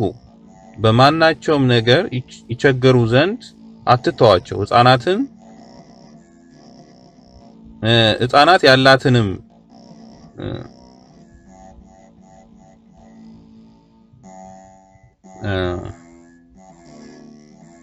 ልክ እንደ አባትና እንደ እናቱ ናቸው ነው የሚገርመው። ድንግል የሆኑ ልጆችን እስከ ድረስ ጠብቃት ማለት ልክ እንደ አባት ሆነ ተንከባከባት። እናትና አባት የሌላት ሴትን ማለት ነው፣ ወይም ሴት ልጅ። ወንድ ልጅን ደግሞ ይላል እንደዚሁ ሕፃን ያለውን ወንድ ልጅ ተግባር ዕድ አስተምረው፣ መጽሐፍትን አስተምሩት፣ ስራ ሰርቶ ራሱን ችሎ ይኖር ዘንድ መግቡት ይላል። እንግዲህ እናትና አባት የሌላቸውን ሴቶቹንም እስከ ጋብቻ ድረስ እስከሚደርሱ ድረስ አጋቧቸው፣ ወይም አሁን ባለው አስተምሯቸው ሊሆን። ወንድ ልጅንም ተግባር ዕድ አስተምረው፣ ስራ ራሱን እንዲችል አድርገው፣ ልክ እንደ አባትና እናት ሆነ ተንከባከበው ማለት። ይሄ ሁሉ ተደርጎ ቢሆን ኖሮ የት በደረስን ነበረ? እግዚአብሔርስ በምን አይነት እንትን በጎበኘን ነበረ? ግን አይደል። ይሄ ሁሉ አይደለም። ዳሃው ተበትኗል። ችግረኛው እናት አባት ይለ በሜዳ ወድቋል። ሌላ ሰው ያነሳቸዋል በግሉ ፍቃድ። እግዚአብሔር ያደለው ሰው ተነስቶ በራሱ አነሳሽነት ዳሃዎችን እየሰበሰበ የሚሰራ በአንድ ቤተክርስቲያን ያለች ደግሞ ዩኒቨርሲቲ ይሰራለው ቅብርጥስ ይሰራለው ይላሉ። ለሱቅ ምናምን ነው የሚሰሩ። በጣም የሚያሳዝን። ሐር ወይም ቀጭን ልብስ የሚለብስ ወይም በአገሩ ነዳያን ተርበውና ታርዘው ሳሉ ልዩ ልዩ ጣዕም ያለው ምግብ ማዕድን የሚያስጌጥ ኢጲስቆጶስ አይደለም ይላል። አይደሉም የምንለው ለዛ እኮ ነው። እኛም አይደሉም የምንለው ህጉን ተከትለን ነው። እኔም እምለው ይሄ ህጉን ብናየው አይደሉም። ምክንያቱም በአገሩ ነዳያን ተርበዋል። ኢትዮጵያ ውስጥ አይደል የተራቡ አሉ፣ ችግረኞች አሉ። ሳሉ ልዩ ልዩ ጣዕም ያለውን እሱ ግን በጣም ውድ የሆነ እዚህ ጋር እንግዲህ የሚለው ሐር ወይም ቀጭን ልብስ የሚለብስ በሐር የተሰራ ልብስ ውድ ስለሆነ የሚለብስ ልዩ ልዩ ጣዕም ያለው ምግብ የሚመገብ ማዕድን የሚያስጌጥ ምንድነው? አሁን ለምሳሌ አንገታቸው ላይ የምታዩት ምንድነው? በወርቅ የተጌጡ ማዕድን የሚያስጌጥ ማለት ነው። ከማዕድናት ወይ ወርቅም ሊሆን ይችላል፣ እንቁም ሊሆን ይችላል። በእንደዚህ ነው የሚያስጌጡት። ኢጲስቆጶስ አይደለም ይላል። ኢጲስቆጶስ ሊሆን አይችልም። ደሃ ተርቦ ተቸግሮ ስለ ራሱ የሚጨነቅ ስለ ልብሱ ስለ ጌጡ ስለ ራሱ ደግሞ የጣመና የላበ የሚበላ ኢጲስቆጶስ አይደለም። በሀገሩ ደሃ ተርቦ እያለ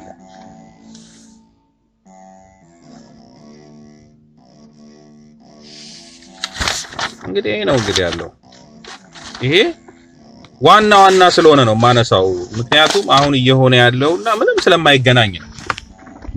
በተለይ ደሃዎችን በመርዳት አንጻር ቤተክርስቲያን መንፈሳዊ ዋና አገልግሎቷ ነው። ኢጲስቆጶስም ዋና አገልግሎቱ ነው። ጳጳስም ዋና አገልግሎታ።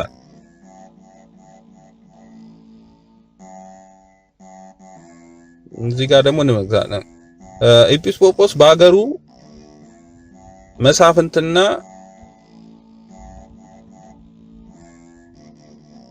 ይሄ ከአንድ ቦታ ወደ አንድ ቦታ መሄድ የለትም። በአገሩ መስፋትና ይሄ በጣም የሚያስፈልገን ነው። አሁን ኢጲስቆጶስ በአገሩ መስፋትና መጥበብ በሕዝቡ ማነስ ብዛት ምክንያት ኢጲስቆጶስ ከተሾመበት አገር ወጥቶ ወደ ሌላ አገር አይሂድ ይላል። በተለያዩ ምክንያቶች አሁን ሕዝቡ አነሰ ወይም ትንሽ ሕዝብ ነው ወይም በተለያዩ ምክንያት ከተሾመበት ሀገር መሄድ አይችልም። ከአንድ ቦታ ተነስቶ ወደ አንድ ቦታ መሄድ አይችልም። ዛሬ ኢትዮጵያ ውስጥ አንመደብም ወደ አሜሪካ የሚሉ በጣም ብዙ ናቸው፣ ስጋውያን ይሆኑ። አሁን ከስደተኛው ሲኖዶስ ከሚባለው ሁለቱ አንደኛው በምንኩስና ወደ ሀገር ቤት የገቡ አሉ፣ ይህ ዓለም አያስፈልገኝም ብለው። አንደኛው ደግሞ ከሰጣችሁኝ መስጠት ያለባችሁ የት ነው አሉ? እነዚህ ሁለት መንፈሳውያን እውነተኛዎቹን እየነገርኳችሁ፣ ሁሉም አይደለም እኮ እውነተኞች እኮ አሉ። ጅጅጋ ውስጥ ነው እዛ መሾም ያለብኝ ብለው ጅጅጋ ሀገረ ስብከት የሆኑ አሉ፣ የተመደቡ አሉ። የምናውቃቸው ናቸው ሁላችን። እንደዚህ አይነት እውነተኞች አሉ። ሰማዕትነት ያለበት ሰው የሚገደልበት ውስጥ ሄዶ ጲጵስ ግን እንደዚህ አይነቱን የሚሸሽ አይድ ይላል። እንደዚህ አይነት ማድረግ ከተሾመበት ቦታ ህዝቡ አነሰ ወይም በማንኛውም ምክንያት ጥሎ መሄድ የለበትም ምዕመናኑ ነው። ግን ብዙዎቹ እንደዛ አይደሉም። ይቀጥላል። ስለዚህም ከእርሱ የሚሻለውን ሊፈልግ አይገባም፣ ይህ በእርሱ አይገባምና ለሰው ሁሉ ድርሻ ከእግዚአብሔር ተሰጥቷል እንጂ ይህ ህዝቡን ወገን ከህዝቡ ወገን ሚስት ያገቡትን ሰዎች ይመስላል። ያለ ዝሙት ምክንያት ሰውን ሚስቱን ቢሰናክል ምሳሌ ያደረገው ልክ ያለ ዝሙት ምክንያት ሚስቱን እንደሚተው ሰው አይነት ነው። በደለኛ ነው። ከሀገራችን የተሻለ ሀገር የሚፈልጉ ኤጲስቆጶሳት፣ ካህናት እንደዚሁ ናቸው። ከሀገራቸው የተሻለ ሀገር የሚፈልጉ ኤጲስቆጶሳት፣ ካህናትም እንደዚሁ ናቸው። ስለዚህም አውግዘን ለየናቸው፣ ይህ ልማድ መጥፎ ነውና ይላል። አውግዘዋል። እነሱ ሌላም ቦታ የሚፈልግ በማንኛውም ምክንያት ለምሳሌ እዚህ ተመድበሃል ሲባል ነው በጣም ትልቅ ክርክር ነው። ምክንያቱም ብዙዎቹ ስጋውያን ስለሆኑ በሲኖዶስ ውስጥ በጣም ትልቅ ጭቅጭቅ ያለው ምንድነው? እዚህ ቦታ ልሾም፣ አሜሪካ ልሾም፣ እንግሊዝ ልሾም፣ አውሮፓ ልሾም የሚለው ይሄ ግን የተወገዘ ነው ይላል።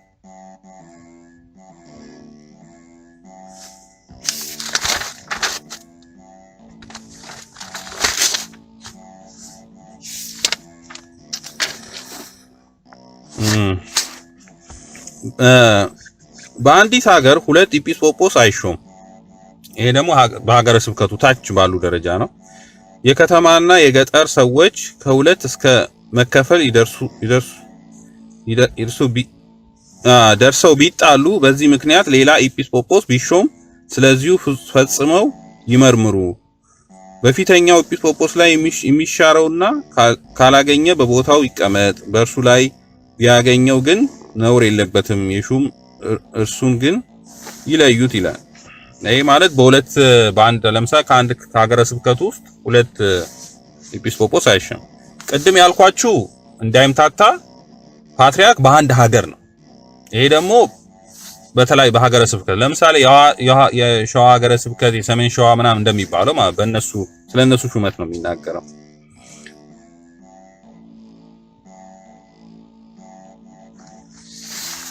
በሌላም እንደዚህ ደግሞ ይናገራል።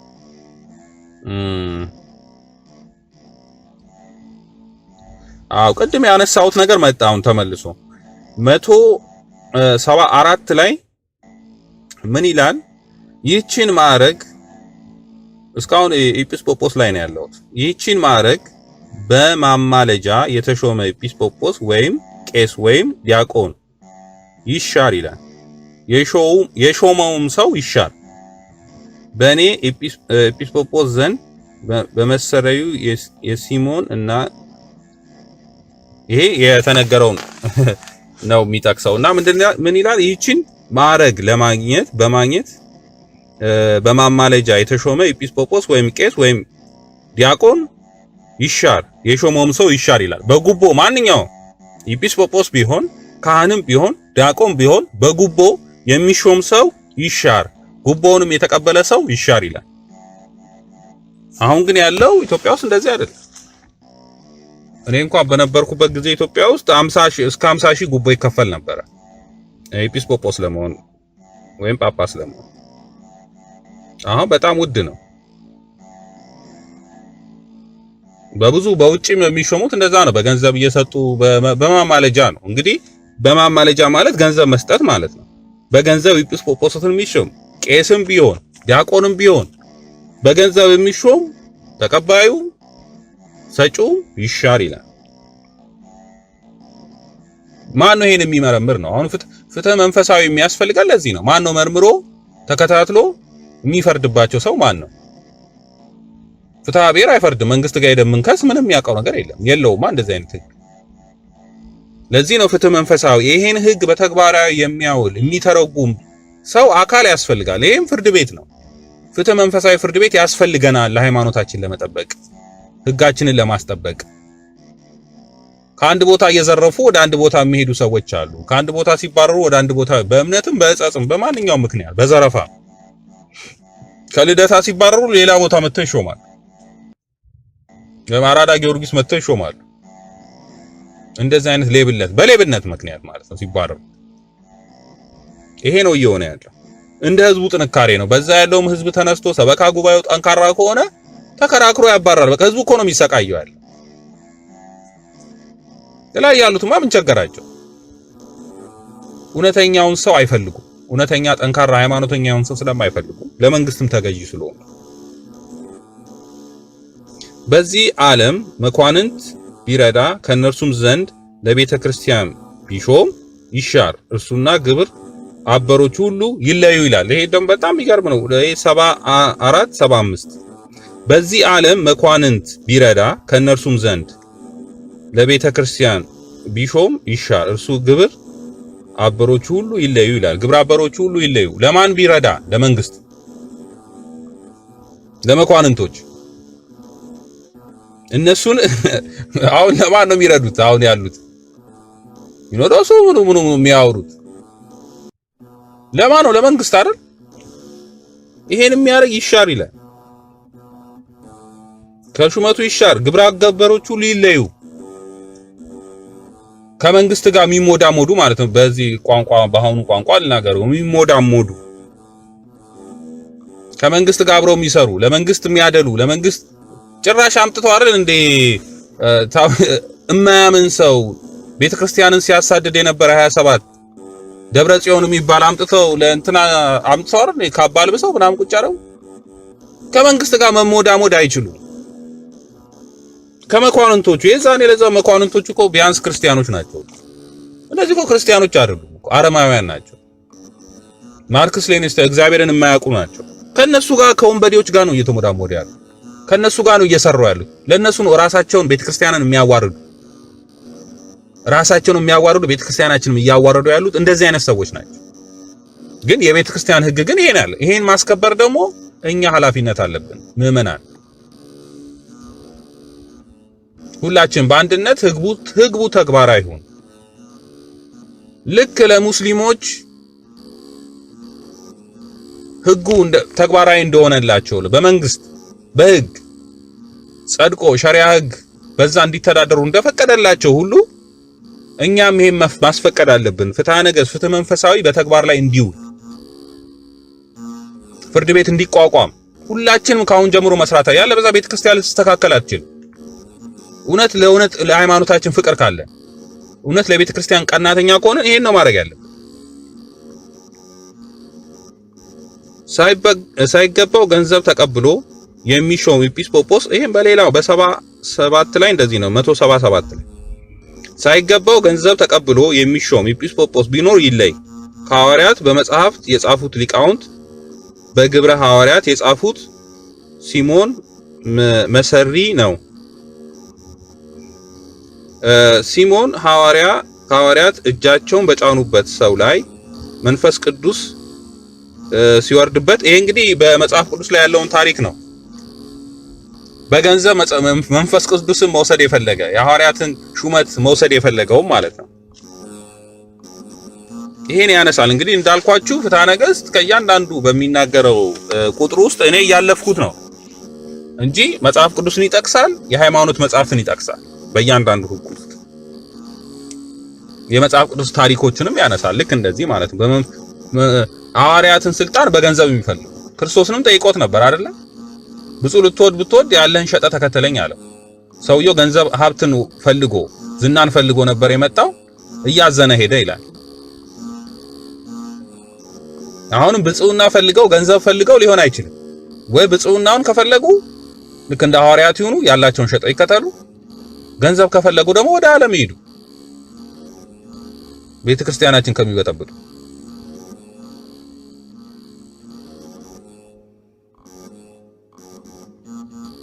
ከውጪ ሰዎች ጋር ወይም ከዓለም መኳንንት ጋር ስለ ቤተክርስቲያን ሹመት ይረዱት ዘንድ የተማጸነ ኤጲስቆጶስ ቢኖር በዚህ የእግዚአብሔርን ሕዝብ ሊያዋርድ በማይገባ በላያቸው ሊታበይ ወይም የባልንጀሮቹን ቤተክርስቲያን ሊወስድ ፈልጎ የተማጸነ ቢኖር ፈጽሞ የተወገዘ ይሁን።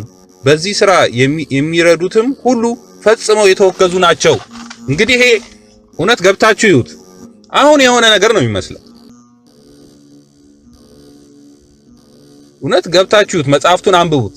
እንግዲህ በመንፈስ ቅዱስ ኃይል እንደተጻፈ የምታውቁት ወደፊት የሚሆነውን እያየ ነው ይሄ ነገር የተጻፈው። ምንድነው የሚለው? የመንግስት ሰዎችን ወይም ባለስልጣኖችን እሾማለሁ ብሎ ሹመትን ፈልጎ እሾማለሁ ብሎ ከውጪ ሰዎች ቤተክርስቲያን ካልሆኑ ክርስቲያን ካልሆኑ በቤተክርስቲያን ውስጥ በሌሉ ሰዎች ከውጪ ሰዎች ጋር ወይም ከዓለም መኳንንት ዓለማውያን ከሆኑ መኳንንቶች መንግስት ማለት ነው ጋር ስለ ቤተክርስቲያን ሹመት ይረዱት ዘንድ ለመሾም ቤተክርስቲያን ኤጲስቆጶስ ለመሾም በሚፈልግበት ጊዜ ካምፔን ማድረግ ማለት ነው። ወይም አሁን እንደዚህ ወያኔ እንደሚሾማቸው ማለት ነው። መንግስት ሰዎች ስለሆኑ ለመንግስት ፖለቲካ ታዛዥ ስለሆኑ ነን ለአንተ እንታዘዛለን አንተ እንገዛለን እያሉ ከዛ ሹመታችን እንድንሾም አድርግልን ብለው በደብዳቤ እኮ ነው የሚሾሙ። ይረዱት ዘንድ የተማጸነ ኤጲስቆጶስ ቢኖር በዚህ የእግዚአብሔር ሕዝብ ሊያዋርድ የእግዚአብሔርን ሕዝብ ሊያዋርድ ነው ይላል። ሊያዋርድ በማይገባ በላያቸው ሊታበይ ወይም የባልንጀሮቹን ቤተክርስቲያን ሊወስድ ቤተክርስቲያንን ለመውሰድ ለመዝረፍ፣ ይሄ ነው በቃ ዓላማው፣ ሌላ ዓላማ የለውም ነው። ሊወስድ ፈልጎ የተማጸነ ቢኖር ፈጽሞ የተወገዘ ይሁን። በዚህ ሥራ የሚረዱትም ሁሉ ፈጽሞ የተወገዘ ይሁን። በዚህ ሥራ የሚተባበር ክርስቲያንም ኮንክ ከመንግስት ጋር እያገናኘ ከባለስልጣን ጋር እያገናኘ ይሄ ሰውዬ ለእናንተ ገዛለሁ ብሎ ስልጣኑን ፈልጎ ይሄን ነገር ቢያደርግ የተወገዘ ይሁን። ምዕመናኑ፣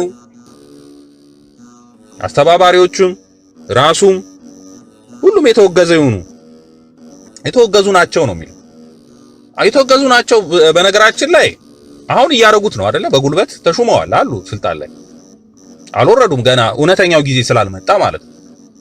እውነተኛው የእግዚአብሔር ጊዜ እኮ ገና አልመጣም እኮ ገና የእግዚአብሔር የፍርድ ጊዜ አልመጣም። እውነተኛ ምዕመንም አልወጣም። ምን ይላል መጽሐፈ ምሳሌ ላይ? እውነተኛ መሪ ሲመጣ መናፍቃን ይሸበራሉ ይላል። ገና እውነተኛ መሪ አላገኘንም ቤተክርስቲያናችንን የሚያስተካክል። ልክ እንደ ክርስቶስ ጅራፉን አንስቶ እየገረፈ እንዳስወጣቸው እንደዚህ አይነት መሪ ያስፈልገናል። እነዚህ ወንበዴዎቹን እየገረፈ የሚያስወጣ በመማለጃ መንግስት የሾማቸው ይሄው እዚህ የሚለው እኮ ይሄንን ነው። እነሱን እየገረፈ የሚያስወጣልን መሪ ገና ያስፈልገናል። ምዕመናን ማውጣት ይሄ መምጣቱ ደግሞ አይቀርም፣ ወደድንም ጠላንም። በመማለጃ ነው የተሾሙት፣ በመንግስት ፍቃድ ነው የተሾሙት። መንግስት ደብዳቤ እየላከ ነው የሾማቸው። ይሄ እውነት ነው። ይሄ ከፍትሐ ነገሥት ውጪ ነው፣ ከፍትሐ መንፈሳዊ ህጋችን ውጪ ነው፣ ከቤተ ክርስቲያናችን። ለዚህ ነው ያልኳችሁ የተደበቀው ህግ ምላችሁ ይሄ ነው። የተደበቀው መንፈሳዊ ህግ፣ የተደበቀው መንፈሳዊ ፍርድ ቤት ማለት ይሄ ነው። ህዝብ እንዳያውቀው፣ ምዕመናን እንዳያውቁት፣ እንደፈለጉ ለመሆን እንዲመቻቸው። ማንም ቀና ብሎ አያስተምርም ይሄን እየገለጠ። ግን አሁን የተሰራ ነው ይመስላል። ግን በ14ኛው ክፍለ ዘመን የተጻፈ አሁን እየሆነ ያለውን ነገር እንዴት መፍረድ እንዴት መፍታት እንዳለብን የሚያስረዳ ነው። ይሄን የመሰለ ህግ እያለን ሌላ ብዙ ነገር ተአምር ውስጥ መሄድ የለብን። አሁን ልክ መንግስት እንዲፈር መሃላችን እንዲገባ እንፈልጋለን። ይሄን በፍጹም መጠየቅ የለባችሁም። አህዛብ፣ መሪ፣ ባለስልጣን መጠየቅ የለብንም። የቤተ ክርስቲያናችን ችግር ይፍታልን። ራሳችን አንፈታም እንዴ? በህጋችን መሰረት ሁላችንም አውቀን ተከራክረን ፍትህ መንፈሳዊ ማምጣት አለብን። ዓለማዊ መጥቶ መሃል እንዳይፈርድ በራሳችን መፍታት እንችላለን። ይሄን የመሰለ ህግ እያለን ህጉ መከተል ስላቃተን ከቀሳውስትና ከዲያቆናት መማለጃ ተቀብሎ ፍርድ እያለባቸው በማዕረጋቸው የሚተዋቸው ኤጲስቆጶስ ቢኖር ይሻር ይላል። ይሄ የሚገርም ነው በጣም። ከቀሳውስትና ከዲያቆናት መማለጃ ተቀብሎ ፍርድ እያለባቸው ማለት ወንጀል ጥፋት እያለባቸው በማረጋቸው የሚተዋቸው ኤጲስቆጶስ ቢኖር ይሻር። በአዲስ አበባ ሀገረ ስብከት ምንድነው የሆነው? 30 ሚሊዮን ብር ዘርፎ ወይም ለልጅ ያሳክማለሁ ብሎ 30 ሚሊዮን ብር አጎደለ ከአንድ ቤተክርስቲያን አምጥተው ከእንደገና ሌላ ቦታ ነው የሚሾሙት። መፈረድ ሲገባ ለዚህ ላጠፋው ጥፋት ፍርድ ሲገባው ጭራሽ ሌላ ቦታ ይሾማል። ይሄን ነው የሚቃወመው ህጉ። እኛ እውነተኛ የእግዚአብሔር ፍቅር ካለን የእግዚአብሔር ህግ በተግባር እንዲውል ማድረግ እግዚአብሔርን እንደራስ አድርገው ወደደው የሚል ህግ የሚፈጸመው ቤተክርስቲያን ላይ ያለንን ቀናተኛ ስናሳይ ነው። ቤተክርስቲያናችን ያለንን ፍቅር ስናሳይ ነው። የምናሳየው ደግሞ ይሄ ለምን አልሆነም፣ የእግዚአብሔር ህግ ለምን በተግባር አልሆነም ብለን ሁላችንም መከራከር መጠየቅ ስንችል። ሌላው ሊቀ ጳጳስ ወይም ኤጲስቆጶስ ቢሆን ስለነርሱ ህግ አንዲት ናትና ከተሾመና እኒህን ማዕረጋት ከተቀበለ በኋላ አንዲት ዕለት ወይም አንዲት ሰዓት ቢሆን ቤተክርስቲያናትን ያላግባብ ቀጥሎም የተሾመበትን አገር ጥሎ የሸሸ ቢኖር እሺ ብሎ ወደ ቦታው እስኪመለስ ድረስ ያገሩ ሰዎች ይማሉት። አልመለስም ቢል ሊኖር ከሄደበት አገርና ከምዕመናን ጉባኤ ይለይ። ያገሩ ሰዎች ከለመኑት በኋላ ባይመለስ በእነርሱ ዘንድ እንዲኖር ስሙንም ሊጠሩት ቢወዱ ምርጫ የላቸው። ቢጠሉት ግን ስሙን አይጥሩት። እርሱ ስለነርሱ እንደጸለየ እነርሱ የጸለዩለት ዘንድ ይገባልና። ማለት በአንድ ሀገረ ስብከት ውስጥ ተሾሞ ያ ሹመቱን ጥሎ ቢሄድ ህዝቡ ቢለምኑት እና ከዛ በኋላ ስሙን እየጠሩ ደግሞ ጸሎት ይደረጋል አይደለ? እና ያን አያድርጉ ነው የሚለው። ምክንያቱም ለነሱ እሱ መጸለይ ያለበት ከመሃላቸው ጥሏቸው ስለሄደ መሃላቸው ካለ ብቻ ነው ሊጸልዩለት የሚችሉት። ካልሆነ ግን ጥሏቸው ከሄደ የተወገዘም የተለየም ነው። ከእንደገና ስለሱ መጸለይ የለባቸውም። ድሆችን ካህናትን ችላ የሚላቸው የሚቻለውንም የማይሰጣቸው ኤጲስቆጶስ ወይም ቄስ ቢኖር ይለይ። ቸል የማይላት ጸንቶ ቢኖር ወንድሙን ገዳይ እንደመሆኑ ይሻር። ይሄም እንግዲህ ስለ መጽዋት ነው። እንግዲህ ድሆችን ካህናትን ድሃ የሆኑ ካህናት ዛሬ ካህናት ክህነታቸውን ይዘው አዲስ አበባ ተኮልኩለው በየቦታው ስራአተው የማይቀጠሩ ብዙ ነገር የሚደረገው እንዳልኳችሁ በጉቦ ምናምን ስለሆነ እውነተኛ እጁና እግሩን ይዞ የመጣው ዕውቀቱን ይዞ የመጣ ካህን አይሾምም። ስለዚህ ድሆች ካህናት አሉ፣ ችግረኞች ካህናት አሉ።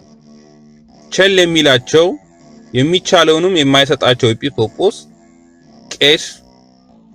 ቄስ ቢኖር ይለይ። ቸል የሚላት ጸንቶ ቢኖር ወንድሙን ገዳይ እንደመሆኑ ይሻር ይላል። ሌላው ከዓለማዊ ስራ አንዳቸውን የሚሰራ ኤጲስቆጶስ ቢኖር ይሻር ይላል። ዓለማዊ ስራ የሚሰራ አሁን ዓለማዊ ስራ ነው የሚሰሩት፣ መንፈሳዊ ስራ አይደለም የሚሰሩት። ቅድም እንዳልኳችሁ ትምህርት ቤት ምናምን እነዚህ ዓለማዊ ስራ ናቸው። ምጽዋተኞች ድሆችን ከመርዳት ይልቅ ሌላ ነገር ነው እየሰሩ ያሉ። ልማት ይላሉ። ይሄ ዓለማዊ ነገር ነው። ዓለማዊ ስራ ላይ ከተሳተፉ ይሻሩ ነው የሚል። ኤጲስቆጶስ ራሱ ከክርስቶስ አገልጋዮች አውጥቶ ለንጉስ ከሚሰሩ ስራዎች በማናቸውም ስፍራ መሾም አይገባውም ይላል። በዚህ ጸንቶ ቢኖር ከሹመቱ ይሻር። ጌታችን አንድ ባሪያ ለሁለት ጌታ መገዛት አይቻለውም። አለዚያ ግን አንዱን ያሳዝነዋል፣ ሌላውን ደስ አያሰኘውም ይላል። ምንድነው? በቤተ ክርስቲያን አገልግሎት ውስጥ ሆኖ ለመንግስትም ለቤተ ክርስቲያን ማገልገል አይቻልም ነው። አንድ ሰው አንድ ባሪያ ለሁለት ጌቶች መታዘዝ አይችልም። ለመንግስትም መታዘዝ አይችልም፣ ለእግዚአብሔር መታዘዝ አይችልም። ለአንዱ ነው መታዘዝ የሚገባው። ዛሬ ለማን ነው የሚታዘዙ? ለመንግስት ነው። እግዚአብሔርማ ረስተውታል። ለመንግስት ነው። ቁጭ በሉ ሲባሉ ቁጭ ይላሉ፣ ተነሱ ሲባሉ ተነሱ። ለመንግስት ነው የሚታዘዙት። እነዚሁ አሁን ያሉት አንድ የሆኑ ለይቶላቸዋል። ለመንግስት ነው የሚታዘዙት እንጂ ለእግዚአብሔርም አይታዘዙም። ግን እዚህ ህጉ ላይ ግን ይሻር። እንደዚህ አይነቱ ሰው እንደዚህ አይነት ሊቀ ጳጳስ ሆነ ፓትሪያርክ መሻር አለበት፣ ጳጳስም ሆነ ኤጲስቆጶስ መሻር አለበት ነው የሚለው። የሐራ ጥቃትን ጥምቀት የተቀበሉ፣ ይሄ ደግሞ በጣም ወሳኝ ነው። አሁን በቅርቡ የተደረገብን ማለት ነው። ምንድነው? ውሃ መቀባባት ነው የተባለው። እሱን የሚያወግዝ ነው። ሐራ ጥቃት ማለት መናፍቃን፣ ሌሎች እምነት ያላቸው የሐራ ጥምቀት የተቀበሉ ወይም ቁርባናቸውን የቆረቡ ኤጲስቆጶስ ወይም ቄስ ወይም ዲያቆን ቢኖር ይሻሩ። ጭራሽ ሹመት ነው የተሰጣቸው አይደለ? ጳጳስ ነው የሆኑት። እንዲያረጉትን ካህን አስተዳዳሪ፣ የልደታ አስተዳዳሪ የነበሩት በወቅቱ ይሄ የመቀባባት ስርዓት ተብሎ ከመናፍቃን ጋር ፓትሪያርኩም ነበሩ ፊት ለፊት አቡነ ማትያስ። እነዚህ ሁሉ ይሄን ያደረጉ ይሻሩ ነው የሚለው። ጭራሽ ያኛው ፓትሪያርክ እንዲሆኑ ነው የተደረገው፣ ጳጳስ እንዲሆኑ ነው የተደረገው አይደለ? ከዛ በኋላ ሌላ ሀገር አልቀበልም ህዝቡ ሲላቸው ወደ እንግሊዝ ሀገር እንዲመደቡ ተደረገ። ይሄ ነው እንግዲህ በቤተ ክርስቲያናችን ላይ እየተደረገ ያለው ከህጉ በጣም ውጭ። የሐራ ጥምቀት የተቀበሉ ወይም ቁርባንን የቆረቡ ኤጲስቆጶስ ወይም ቄስ ዲያቆን ቢኖር ይሻር፣ ወይም አብረዋቸው ቢጸልዩ ይለዩ ይላል።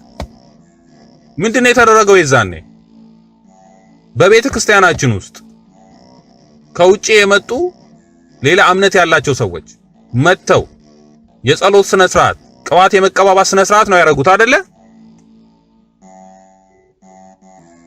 እንግዲህ አብሮ የተጠመቀ ቢሆን ቁርባን አብሮ የቆረበ ቢሆን ቄስ ወይም ዲያቆን ቢኖር ቄስም ዲያቆንም ሁሉም ወይም አብረዋቸው ቢጸልዩ ይለዩ። አብሮ መጸለይ አይቻልም። እንዴት ነው የሚጸለየው? ይሄ ነው እንግዲህ ህጋችን የሚለው። በዚህ ህግ መሰረት ነው እንግዲህ ሁሉንም ልንዳኝ የሚገባው። ለዚህ ነው ፍትህ መንፈሳዊ የሚያስፈልገን። ይሄ ህጋችን የተቀማ ነው። ይሄ ህግ ደግሞ ማንም አውጥቶ አያስተምራችሁም፣ ስጋዊ የሆነ መንፈሳዊ የሆነ ካልሆነ በስተቀር። እንግዲህ እሺ፣ ሌላ ኤጲስቆጶስ ንጹሃን ምዕመናን ቢከሱት ኤጲስቆጶስ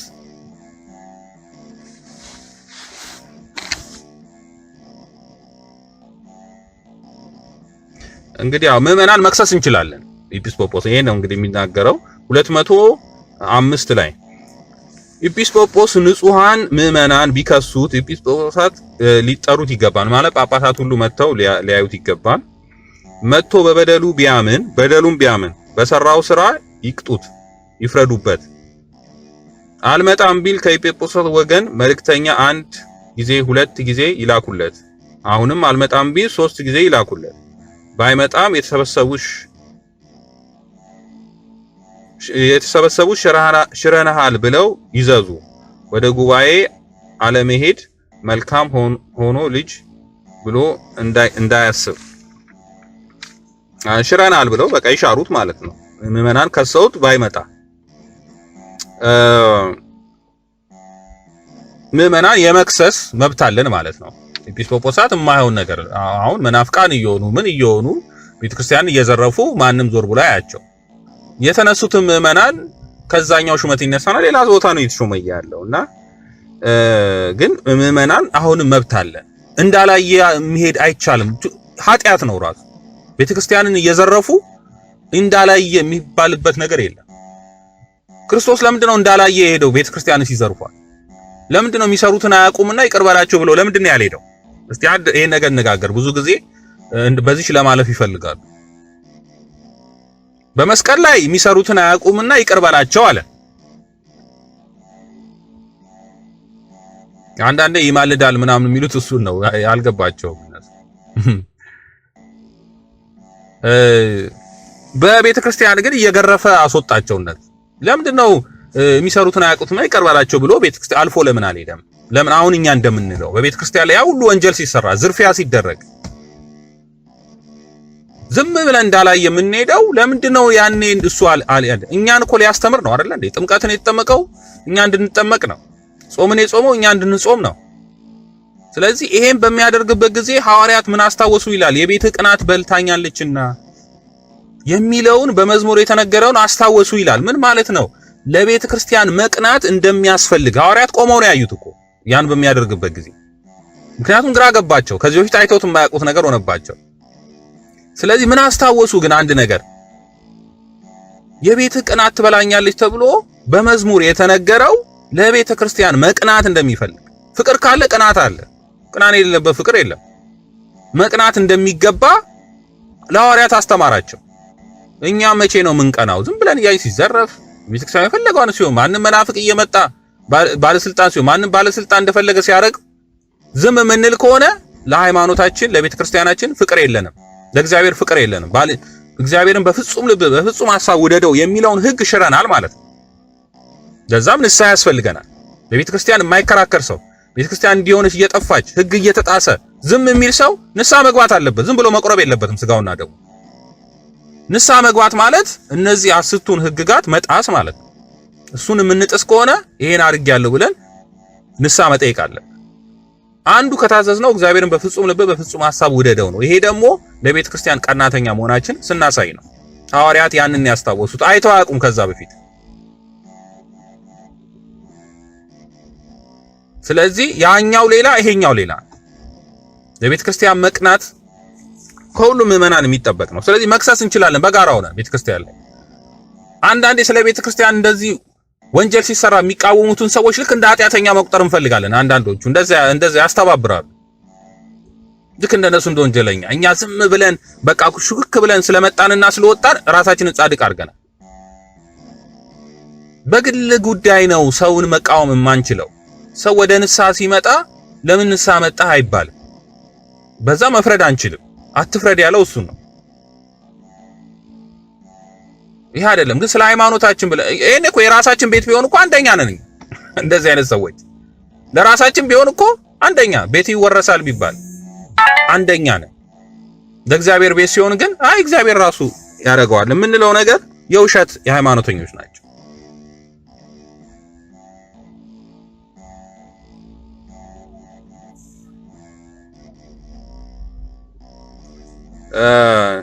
እና ይሄ እንግዲህ ለዛሬ ይበቃናል። የሚቀጥለው እንግዲህ ስለ ቀሳውስት ነው።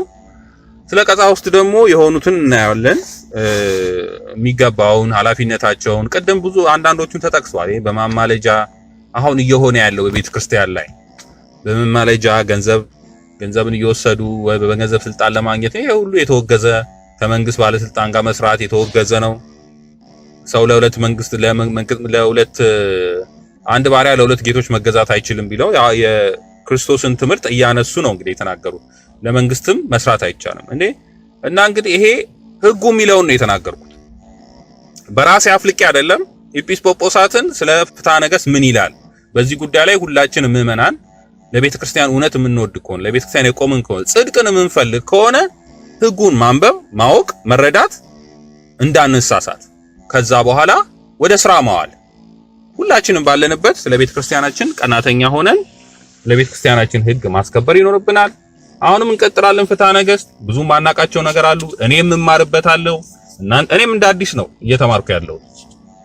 ያልሰራሁትን ነገር ራሴን እየፈተሽ ሁላችንም ራሳችን እየፈተሽን እንዳንተባበር ነው ከእንደዚህ አይነት ሰዎች። ምክንያቱም ውግዘቱ አስቀድሞ አዲስ ውግዘት እኮ አያስፈልገውም። አስቀድሞ ሰለስቱ ምዕት እኮ አውግዘው ነው ይሄን ህግ ያወጡት።